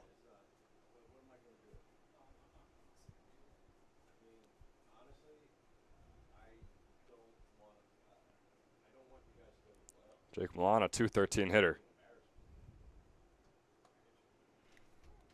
Fastball looked outside, but it's going to be called a strike for the 1-1. Hector Gandolfo's strike zone has really been all over the place in this one. You don't really know what's a ball and what's a strike. I was trying to hold myself from saying that, but really, I mean, the zone has just been thin. It's been fat. It's been really all over the place. It's tough for pitchers and hitters to try and know what to swing at and where to pitch at. And I'll say it before, is if you're wrong but that pitch is consistent, I'll take that over Sure. being erratic. 1-2 turns into a 2-2 as that fastball is high and outside. Because if the umpire is calling, outside to a lefty consistently, and you've gone through once through the lineup, there's no excuse. You have to know where that pitch is and at least foul it off. You know what to expect, but if the calls are a little erratic from the umpire, then you have no idea what to do. So here's the full count now on Jake Milan. Looking for his first hit of the day. He's been on base twice, though, both by walk, as have nearly every single other batter on this minors team. Walks have been the detriment for the Mammoths. Pops that one up sky high out into right field. Gardner waiting to make the grab. He does. Right in the sunshine with no sunglasses on, I might add, as well, for out number 2. Well, right field, we know it's easy to see. Able to get underneath of it is Gardner. But if you're looking in left field, it's not the same story. And you look at Burkle out there, no sunglasses for him. He is the left fielder for the Mammoths. You wonder what happens if that same ball hit that high, goes out into left field. We'll just have to wait and see. Now coming on is J.P. Kuzik. 0 for 3. Only man not to be on base today, as John mentioned before. Swings on, fouled off. Heads straight into the Miners' dugout.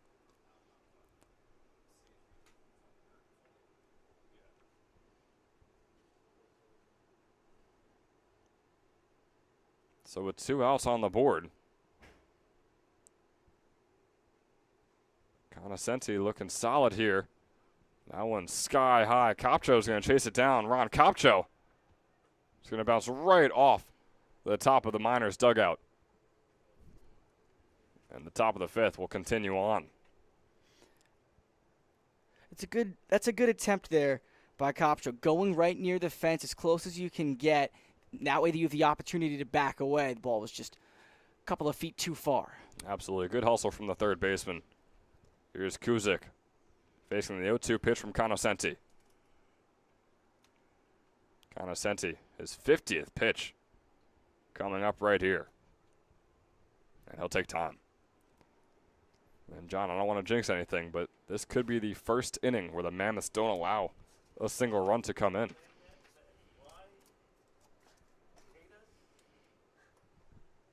Here's the 0-2. Ball is over the head of Kuzik for ball number 1. I like that pitch, though. Breaking ball inside just off the plate. You saw a duck there from Kuzik. That time successfully. I remember in a bat or two ago, he ducked, and it was a curveball that found the zone. Here's the 1-2, making it 2-2. Conoscenti got the first 2 out. You hope he could put the third away here. Now, if you're Conoscenti, you've struggled with command today. You need to go right at him. You don't really have the leeway to waste a pitch. Here's the 2-2. 2 outs on the board, no one on. Swung on, grounder heads out into right field for the first base runner here in the top of the 5th. And boy, oh boy, if there's anyone who could start a 2-out rally, it's going to be the Scranton Wilkes-Barre Miners.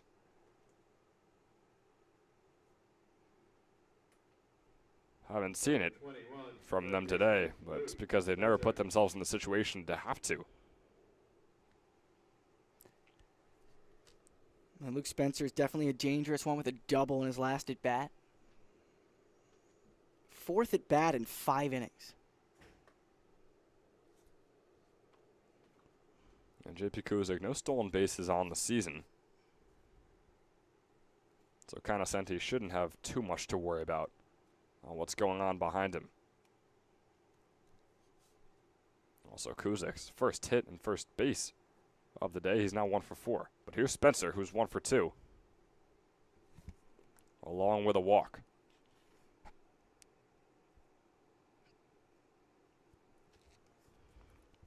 And on that one hit, it was a double. Looking to repeat that here. Here's the 2-0. Breaking ball once again flies over the head of the batter, and Kuzik will advance to second base.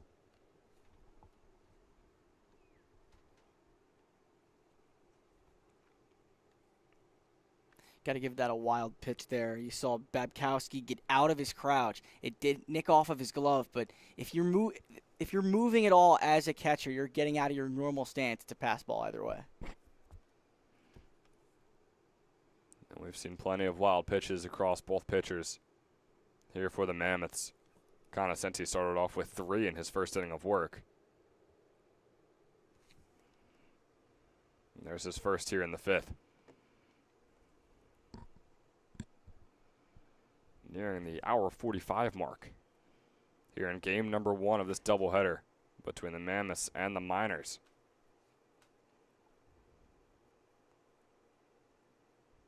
Three-0 count for Spencer. Fastball is in there for strike 1. Runner in scoring position in Kuzik over there on second. Conoscenti looks so strong through the first 2 batters of this inning. And he's fallen behind each of the last 2 hitters. The 3-1 is in there as well. Conoscenti battling back in this at-bat, trying to put the inning away right here. The top of the inning, I should say. He's nearing 60 pitches on the day. Here's the full count pitch. Fastball is going to be called outside. And Spencer will walk for the second time today. Number 18. 2 quick outs, Catcher, Gavin and then a single Whitehouse. and a walk. It's tough to see. Brings on Gavin Lecoe, who is hitless today, but that's because in his 3 plate appearances, he's walked every single time. Fouls the first pitch off.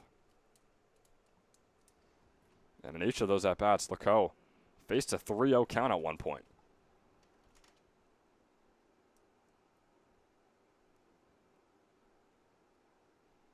Won't get the same here. Here's the 0-1 pitch. Fastball's in there. For strike 2. Conoscenti has to go right at him here. You could waste a pitch, but not when you're at the volume of pitches. Here comes pitch number 61. Lecoe fouling that one off.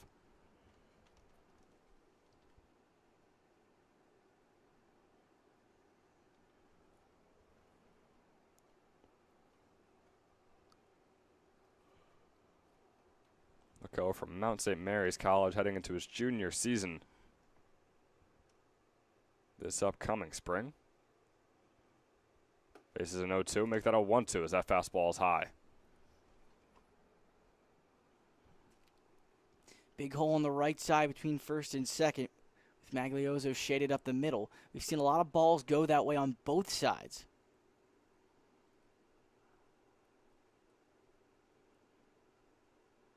The 1-2 will be a fastball outside. So now it's a 2-2 count. Now Conoscenti trying to get too cute with it, nibbling on the outer edge instead of attacking the zone ahead in the count.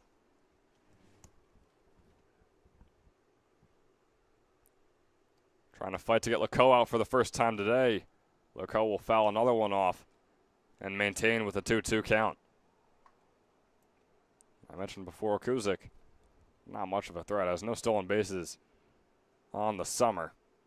So you can't imagine he's thinking of doing anything currently on second base.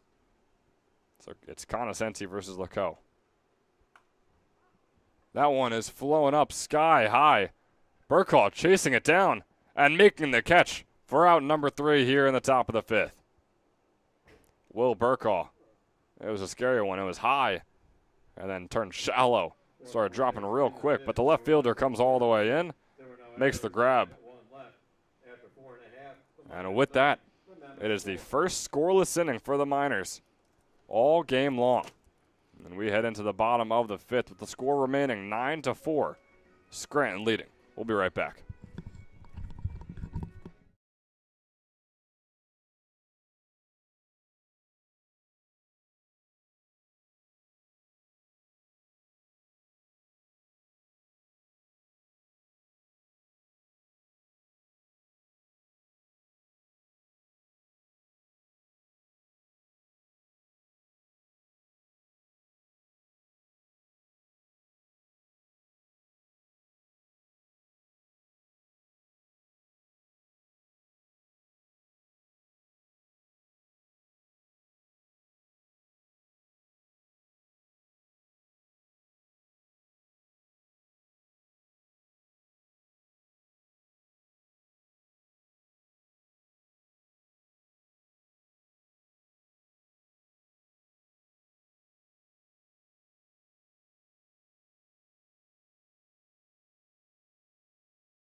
Leading off for the Mammoths. Welcome back. Now here in the bottom of the 5th, Ben Chadwick joined alongside John Colavita.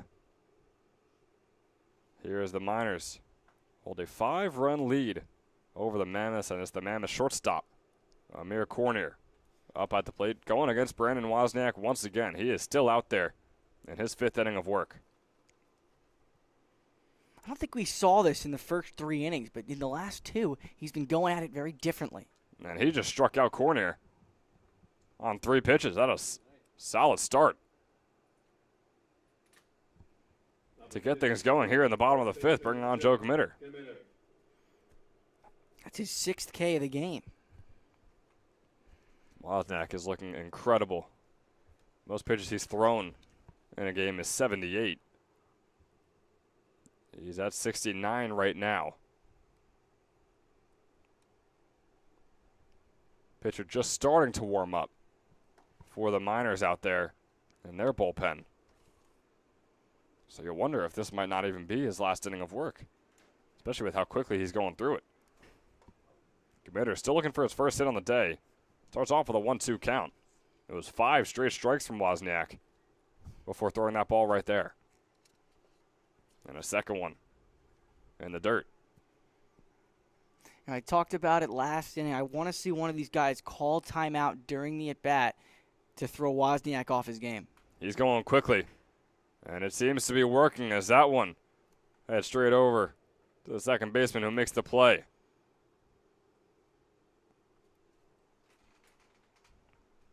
There's a grounder over to Casey O'Brien, who made out number 2.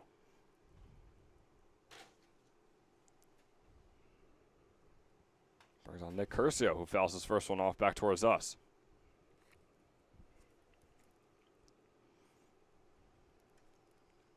Curcio started this one on the bump for the Mammoths. He's 1 for 2. He got that RBI double earlier on.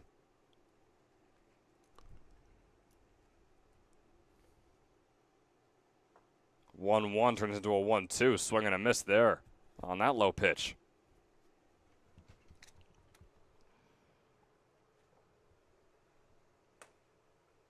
Make it a 2-2. Curcio has 2 at-bats so far.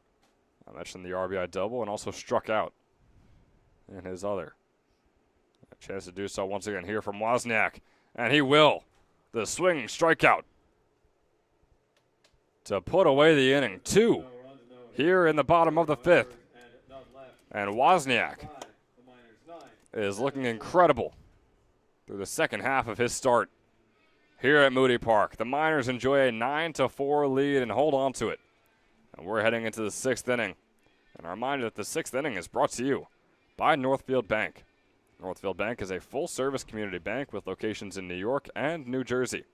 Each day, Northfield Bank upholds their mission to be the financial institution of choice for individuals and businesses by delivering innovative products and exceptional customer service.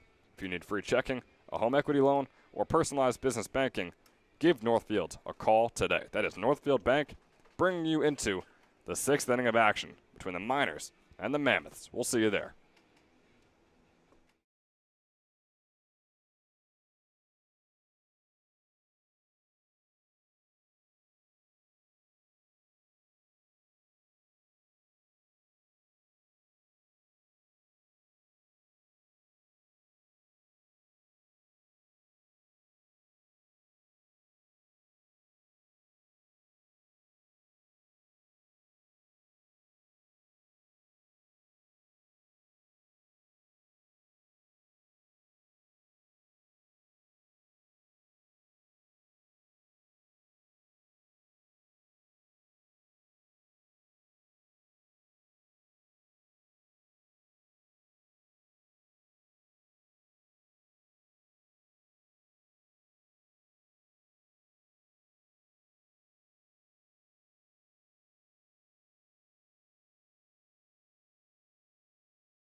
Leading off.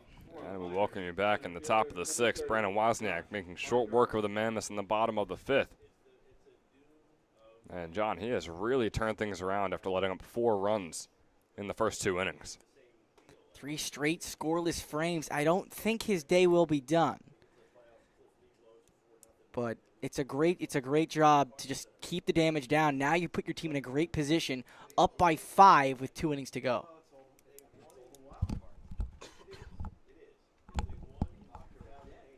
That one is struck on out into left field. Powell just had a cough come up right on me as Bodker shot that one out into left center to get himself on base to start things off here in the 6th. Luke, Kovac.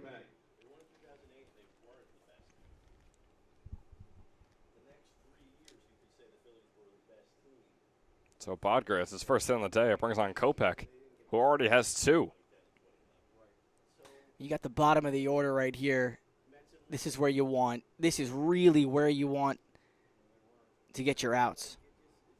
But boy, I mean, you can make the argument that these 8-9 hitters have been the best all game long. Kopech and O'Brien each have multiple hits, the only players on the entire team with that.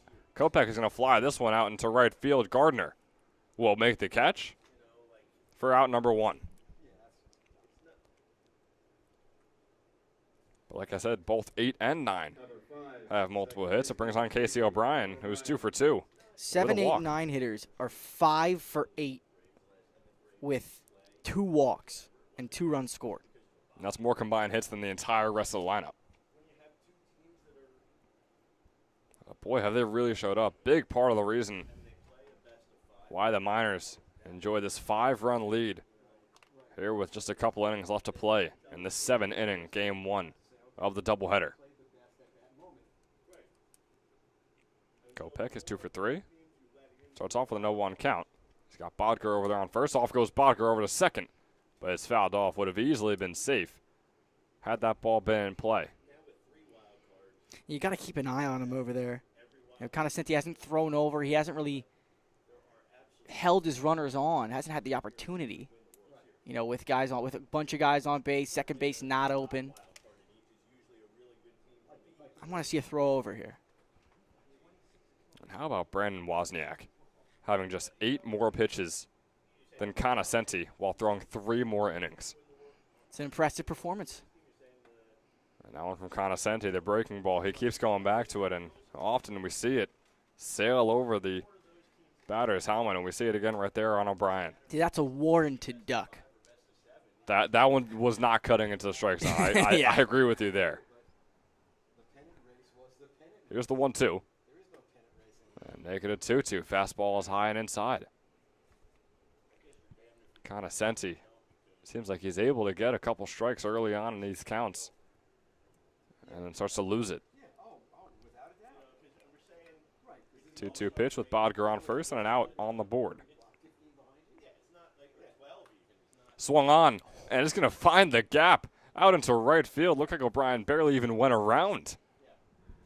That's a brilliant piece of hitting from O'Brien. Got absolutely beaten on the pitch, kept his bat head in the zone, flicked it to right field. I think if Bodger had seen where the ball, if he'd picked up the ball going into right field, it wasn't hit all that hard. You know, Gardner didn't really get to it all that quickly. He probably could have gone first to third. It's a possibility, but instead it'll be men on first and second. But man, don't often you see hits come off swings that look like that, and pitches that look like that as well, with how far outside that was. I think that was a hit and run all the way, too. It seemed as though it was. Conoscenti now 75 pitches in. Back at the top of the order here with Peyton Warrock. The 0-1 is struck on out into right center. Gardner chasing it down. We saw a collision earlier. We won't see it this time. Gardner making the catch. Throw over to third. Will not be there in time. Bodger racing all the way around to get over to third. Now 2 outs on the board.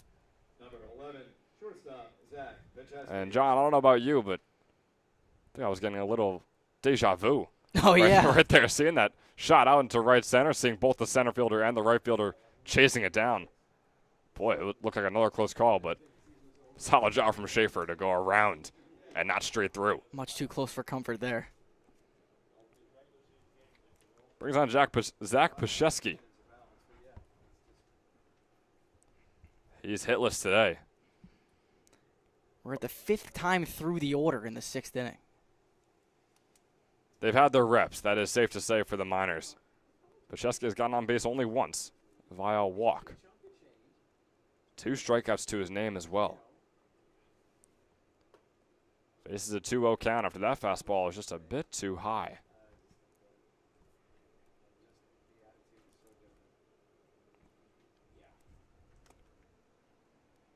A man stretching for the Miners. And another man warming up for the Mammoths as well. Off goes the runner O'Brien. Over to second. Now 2 in scoring position. It was a called strike, so it's a 2-1 count. Big pitches here for Conoscenti. You want to keep this to a 9-4 game, if possible. 2-1 is once again the breaking ball. It sails over the batter's head.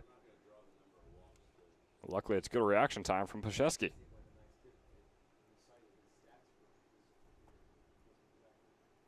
Another scoreless inning would be big for this Mammoths team. Again, 2 innings to get at the very least 5 more runs. Fastball's inside. Load up the bases once again here in this one for the Miners.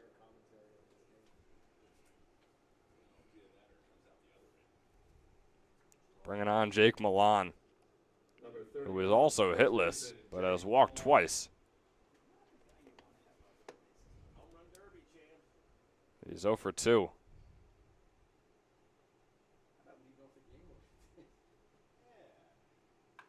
Swung on.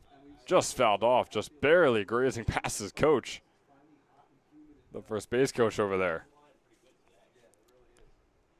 And John, last Saturday, Jake Milan won the home run derby in Quakertown.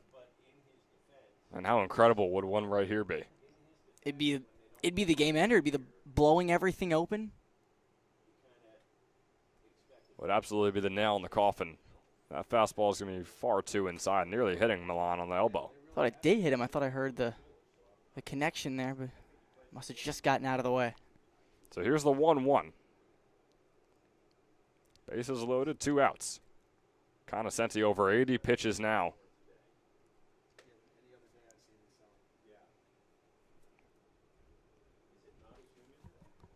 And he is averaging 30 pitches an inning. Very close to it.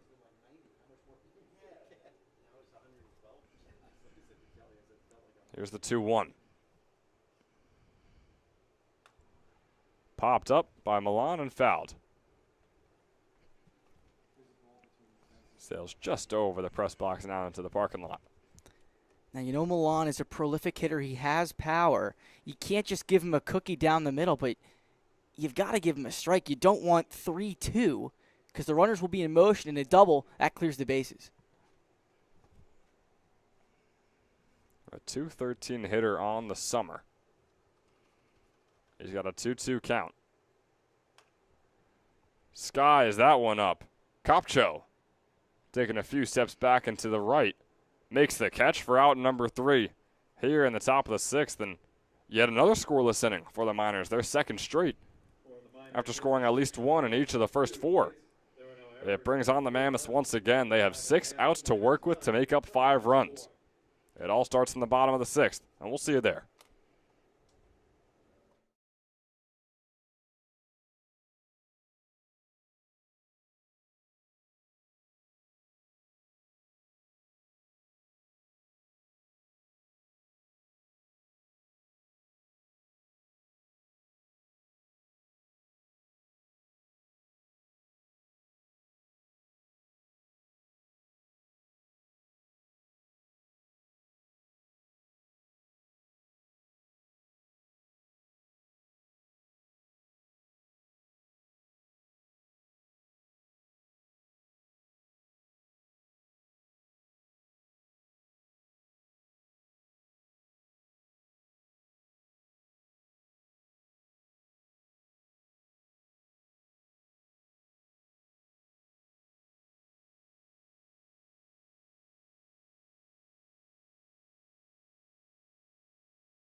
You're in the bottom of the 6th. Pitching change out there for the Miners. Dustin Ferraro coming in for Wozniak. And boy, did Wozniak have a great day. And Johnny started off allowing those 4 runs in the first 2 innings, but man, he really picked it up, didn't he? He really did. He retired the last 11 of the last 12 batters he's faced. And, you know, his final line, 5 innings, 4 hits, 4 runs allowed, only 3 of them were earned, 7 strikeouts, and the big thing, 0 walks. Facing Babkowski here is Ferraro, who was heading into his sophomore season at Scranton University. He had no appearances in his freshman campaign. He's got a 1-1. Make that a 1-2. Another swing and a miss there from Babkowski.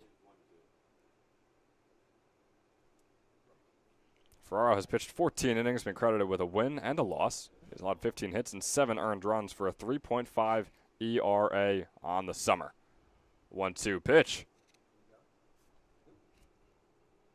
Babkowski did not go on it to make it a 2-2. Checks the swing early enough. A tough pitch to lay off of.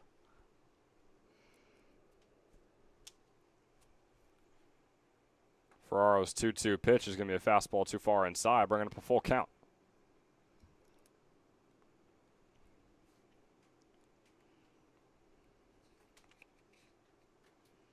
He's got just 6 more outs to put away this first game. But he'll walk his first batter. first walk issued by Number by 24, Scranton right fielder, pitching. Casey Gardner. Coming in the 6th inning, that's a pretty good showing, but that's not what you want with your first arm out of the pen. Yeah, Wozniak threw 5 innings. Struck out 7 batters, didn't walk a single one. But here's Ferraro, his first batter he's faced. And he walks him on the full count. Bring on Casey Gardner. We'll take that fastball inside as well for ball number 1.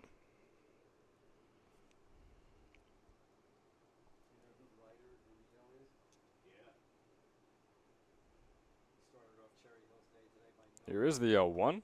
Fastball is in the dirt. Leco able to get behind it. Good play by him. And Casey Gardner looking to get on base for the first time today. He's 0 for 2 with no walks. He's got a 1-1 count.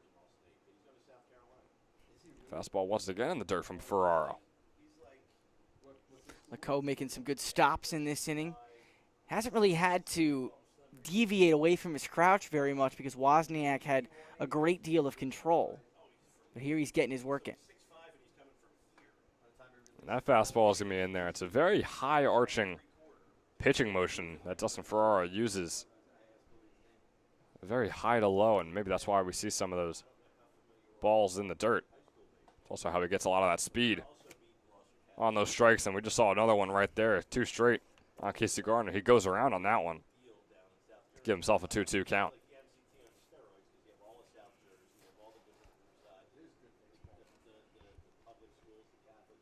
2-2 is going to go through the legs of Leco. Still searching for it. Babkowski will lightly jog over to second base.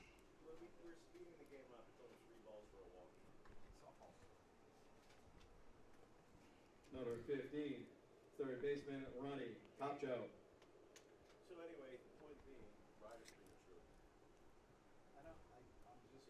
So here's Ronnie Copcho. The third baseman's 1 for 2.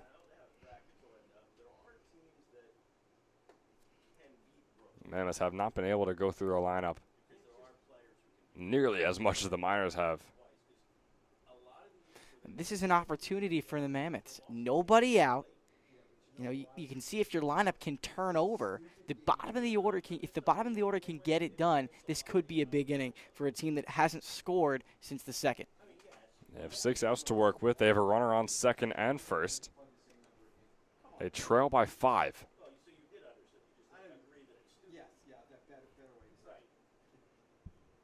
Ronnie Copcho out there.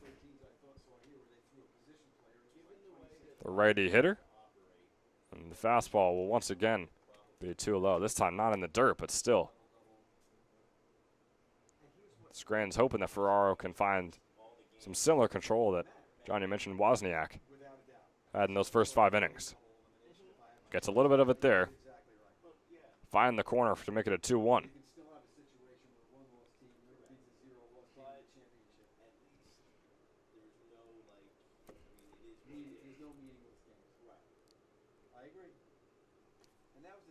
Two 2-1 turns into a 3-1. That fastball a little high. For Copcho to swing here, it's got to be the perfect pitch. You can't go chasing after it. He has to come to you. You're way ahead. Especially when you know how Ferraro's struggling with his control. And he struggles once again right there. Loading up the bases are the Mammoths after a couple walks.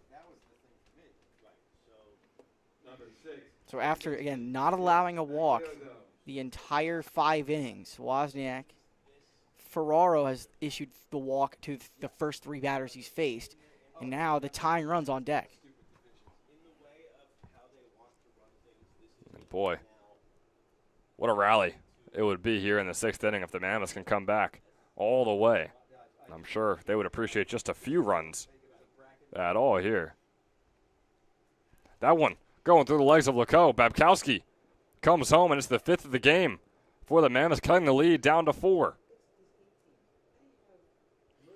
Now that does go as a wild pitch, but you've got to get down. Leco, he went right through the wickets for the 2nd time. That's on the catcher. And like you said, it won't statistically be on the catcher. It'll be a wild pitch, allowing the run to come home. But, I mean, you got a glove for a reason. You got to be able to cover up that open spot that you make. So it's a 1-1 here against TJ Magliozzo. Bottom of the order, he's 1 for 2. And that pitch, he hesitated, did not go around. Rightfully so, gives him a 2-1 count. That's a good check swing there. You know, pitch looked good. It dropped out of the zone, and Magliozzo able to hold up.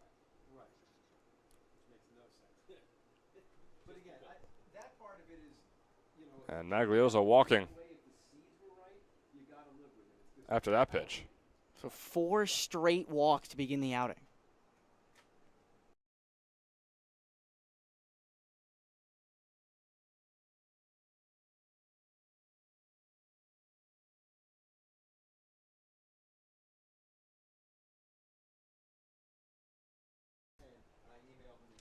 So 4 straight walks. Tough showing here for the Miners defensively, specifically for Ferraro in his first inning of work.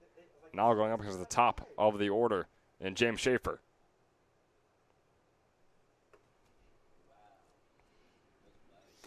Real nice snag there by Leco. That was marked for the backstop. Would have brought in a run. Leco makes sure it doesn't. A nice little leap. Getting up like you mentioned. Here's the 1-1. Swung on by Schaefer out into left field. James Schaefer. And the catch will be made by Warrock. It'll be a sacrifice fly. Gardner coming home. The tag being made almost at third base. Instead, Copcho will be safe. Boy, oh boy, was that a close call on third. But the 6th run comes in off the sacrifice fly. Off the bat of James Schaefer. Gardner comes home. It's Copcho on third now, and Magliozzo staying put on first. Number 22, left fielder, Wilkes-Barre. And John, what are your thoughts on that attempt to advance over to third base? It's very risky, especially with the ball being hit pretty deep, but right down the line. It gives the left fielder Warwick a dart throw to third base. It's a good job. He got the good jump off the bag, able to make it there. And now, again, the tying run at the plate. Stolen base right there by Magliozzo. On the 0-2 here for Will Burkaw.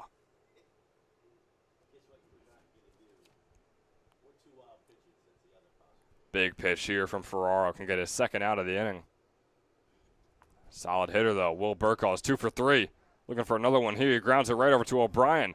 O'Brien will make the throw over to first, but the runner is called safe.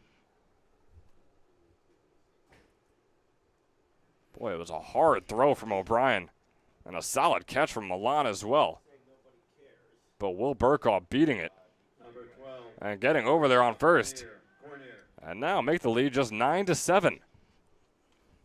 Now you've got the tying run on base here.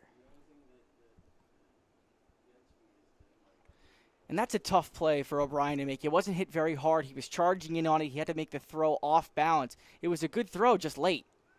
Will Burkaw getting a little too overeager there. Leco testing him. But he'll be back safe. I don't know if I'm back picking down to first base. You can get the double play. You don't want the ball sailing down the line, bringing another run in unnecessarily. This one from Amir Cornier. Popped up into shallow right field. The catch is made by Kopech, and the runners will be forced to stay. Probably the last thing that the Mammoths could have wanted right there. It's either a strikeout or a shallow flyout. Both of which are going to force the runners to stay put and also put another out on the board. Number 52, first baseman Joe Gemitter. And so it'll bring on Joe Gemitter, who is still hitless and still has yet to get on base. He's over 3. Off goes Burkaw. Over to second. It's close over there. The tag was not made, though, by Pacheski. And now a single can tie this game. Here's Gemitter on the 1-0. His team trailing by 2. Gemitter out to left center, and the catch will be made by Warrock on the liner. So they chop away at the lead. They add 3 of their own to make this a 9-7 game. The Mercer Mammoths trailing only by 2 as we head into the 7th.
Top of the 7th. Miners only leading by 2. They've enjoyed those comfortable at least 4 or 5 run leads for most of this one. But the Mammoths have been chopping away at it slowly but surely, and here it is. A 2-run ball game in the final inning of work. J.P. Kuzik up at the plate, got his first hit of the game in his last at-bat, looking for the same here. Starts off with a 2-0. So with his hit in that inning, it allowed every single minor batter to reach base. 2-0 to Kuzik is flown sky high, shallow right center, and the catch will be made by Gardner for out number 1. Nice solid start for Conoscenti, who is over 85 pitches into his 4th inning of work right here. He had a rough 4th inning, but he's had 2 1/3 scoreless since then.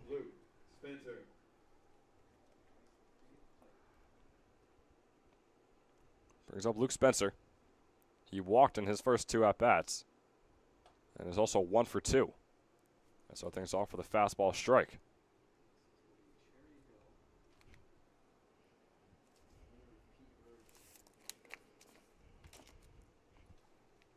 Here's the 0-1 from Conoscenti. Fouled off.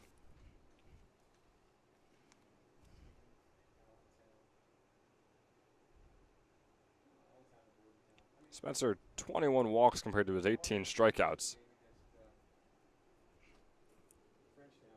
Just a 176 hitter so far on the summer. Here he is in the 0-2. Breaking ball was close. Once again, Spencer ducking. That's a good spot, though. On the inside corner, a breaking ball cutting back in.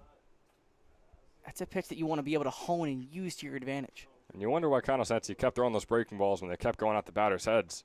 That's why right there. There's a ground ball Bit of a weak one. Committer going to throw it right back over to his pitcher, Conoscenti, who gets his foot on the bag just barely in the nick of time for out number 2. As I was saying, we've seen it like 2 or 3 times where those breaking balls will cut all the way in and be a really close ball or even a strike. But it's just been 90% of the time they go right at the batter's heads and never really cut in that much. Brings on Gavin Lecoe, who has walked 3 times today. He's 0 for 1. Takes the first pitch in there for strike 1. The inside strike. Conoscenti nearing 100 pitches. A little over 90 right now.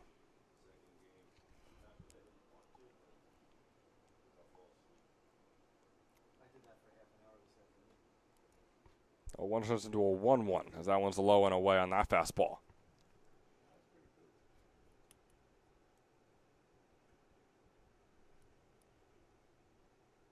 Only 5 walks on the season for Lecoe.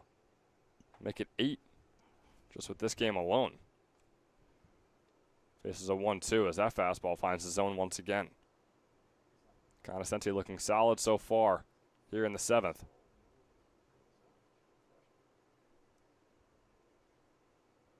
1-2 count with 2 outs on the board and no one on.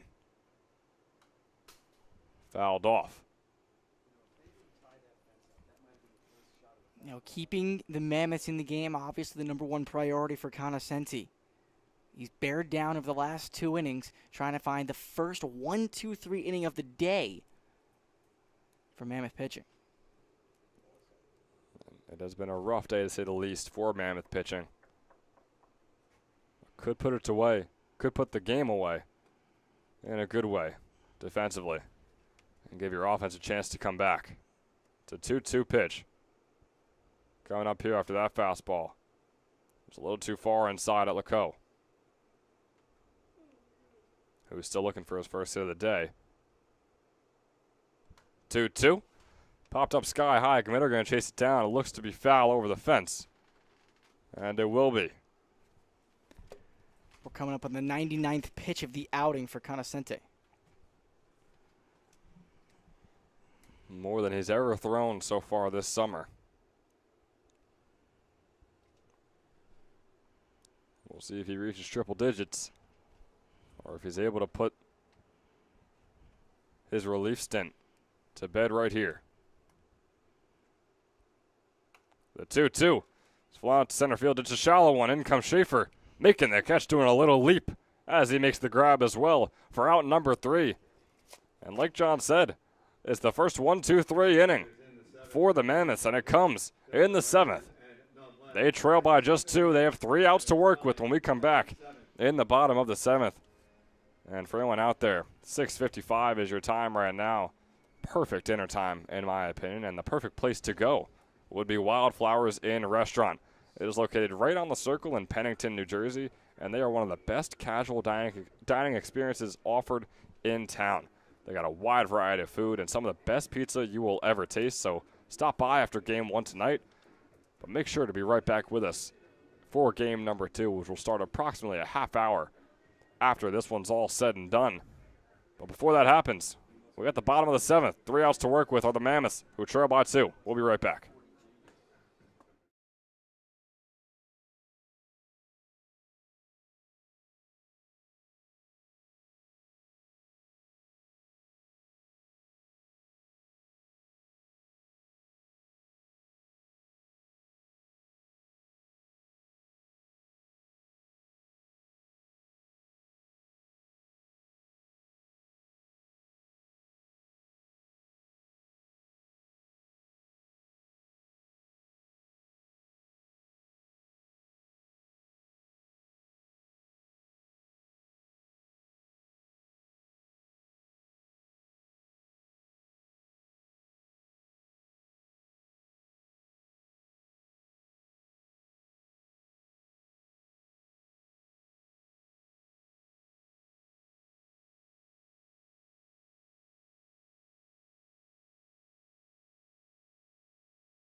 first base. He's And the a fourth familiar spot in the face order. is out there on the mound. Jake Milan, the first baseman, Leading off for the Mammoths, taking a few steps over, 5. right into center field on the mound. He's pitched 5 innings. Has allowed just 1 hit. Has 12 strikeouts to his name. And no runs allowed. So Nate Dudek takes over at first base. And the DH spot is gone. So Kuzik's day is done. And it's Curcio, the lefty hitter, up at the plate. He's got a 1-2 count after that one's fouled off.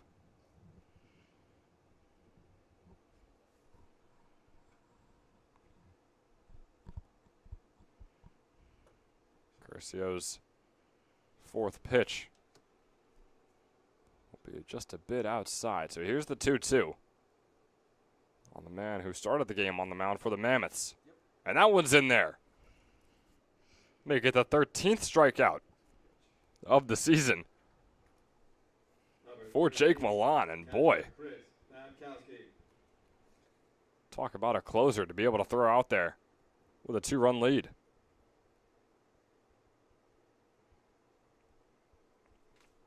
Brings on Chris Babkowski. He has yet to get a hit on the day. Batting in the 6th slot. He has walked once and struck out once. I'm sure he's anxious to see and try and make sure he does not get his 2nd strikeout right here, knowing how good Milan is at getting those. Here's the 1-1. Fouled off. And what a luxury it is for this Scranton team to have a guy who has power at first base and who can come from the bullpen and be your closer and throw gas in this 9th, well, in this case, the 7th. Absolutely. Jake Milan coming out of nowhere, or should I say coming out of shallow right field, if you will, as he's got a 2-2 count now on Babkowski. Chris Babkowski, the catcher for the Mammoths here in this one. Swing and a miss there.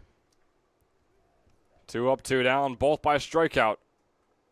Brings on Casey Gardner, the right fielder, with 2 outs on the board.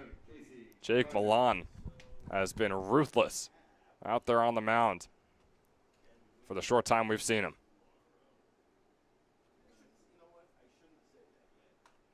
That one swung on by Gardner is going to get popped up, and the catch will be made by Zach Pacheski. And with that, the near 2.5-hour, 7-inning game 1 of this doubleheader is put to bed. The Mammoths mounted a bit of a comeback towards the end there, but eventually it ended up being the Miners taking the 9-7 win over the Mammoths for their 18th win on the season.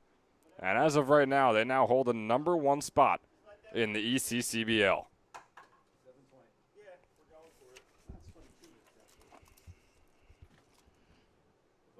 And John, I believe for our Toyota Player of the Game, it should go to. Actually, it's tough. I think we should talk about it for a little bit. Should it go to Casey O'Brien or Lou Kopech? I mean, O'Brien had 3 hits, and Kopech had 2 hits and a run scored. I mean, in any other game that wasn't this high scoring, you might give it to Wozniak. I think you go O'Brien. The 9-hole hitter, you know, you're not expected to do all that much out of that spot. He comes up big, 3 hits, 4 times on base. I think you give it to him. I can agree with that. And his 4 plate appearances, like you said, he had a walk as well to add on to those 3 hits. So your Toyota Player of the Game for game #1 of this doubleheader is going to be Casey O'Brien, the second baseman, the bottom of the order for the Miners, winning the Player of the Game. And we keep saying game #1 because game #2 is right around the corner. 7:30 is the projected start time for that one. And until then, we thank you for watching. This has been Ben Chadwick and John Colavita. We'll see you for game 2 in just a half hour.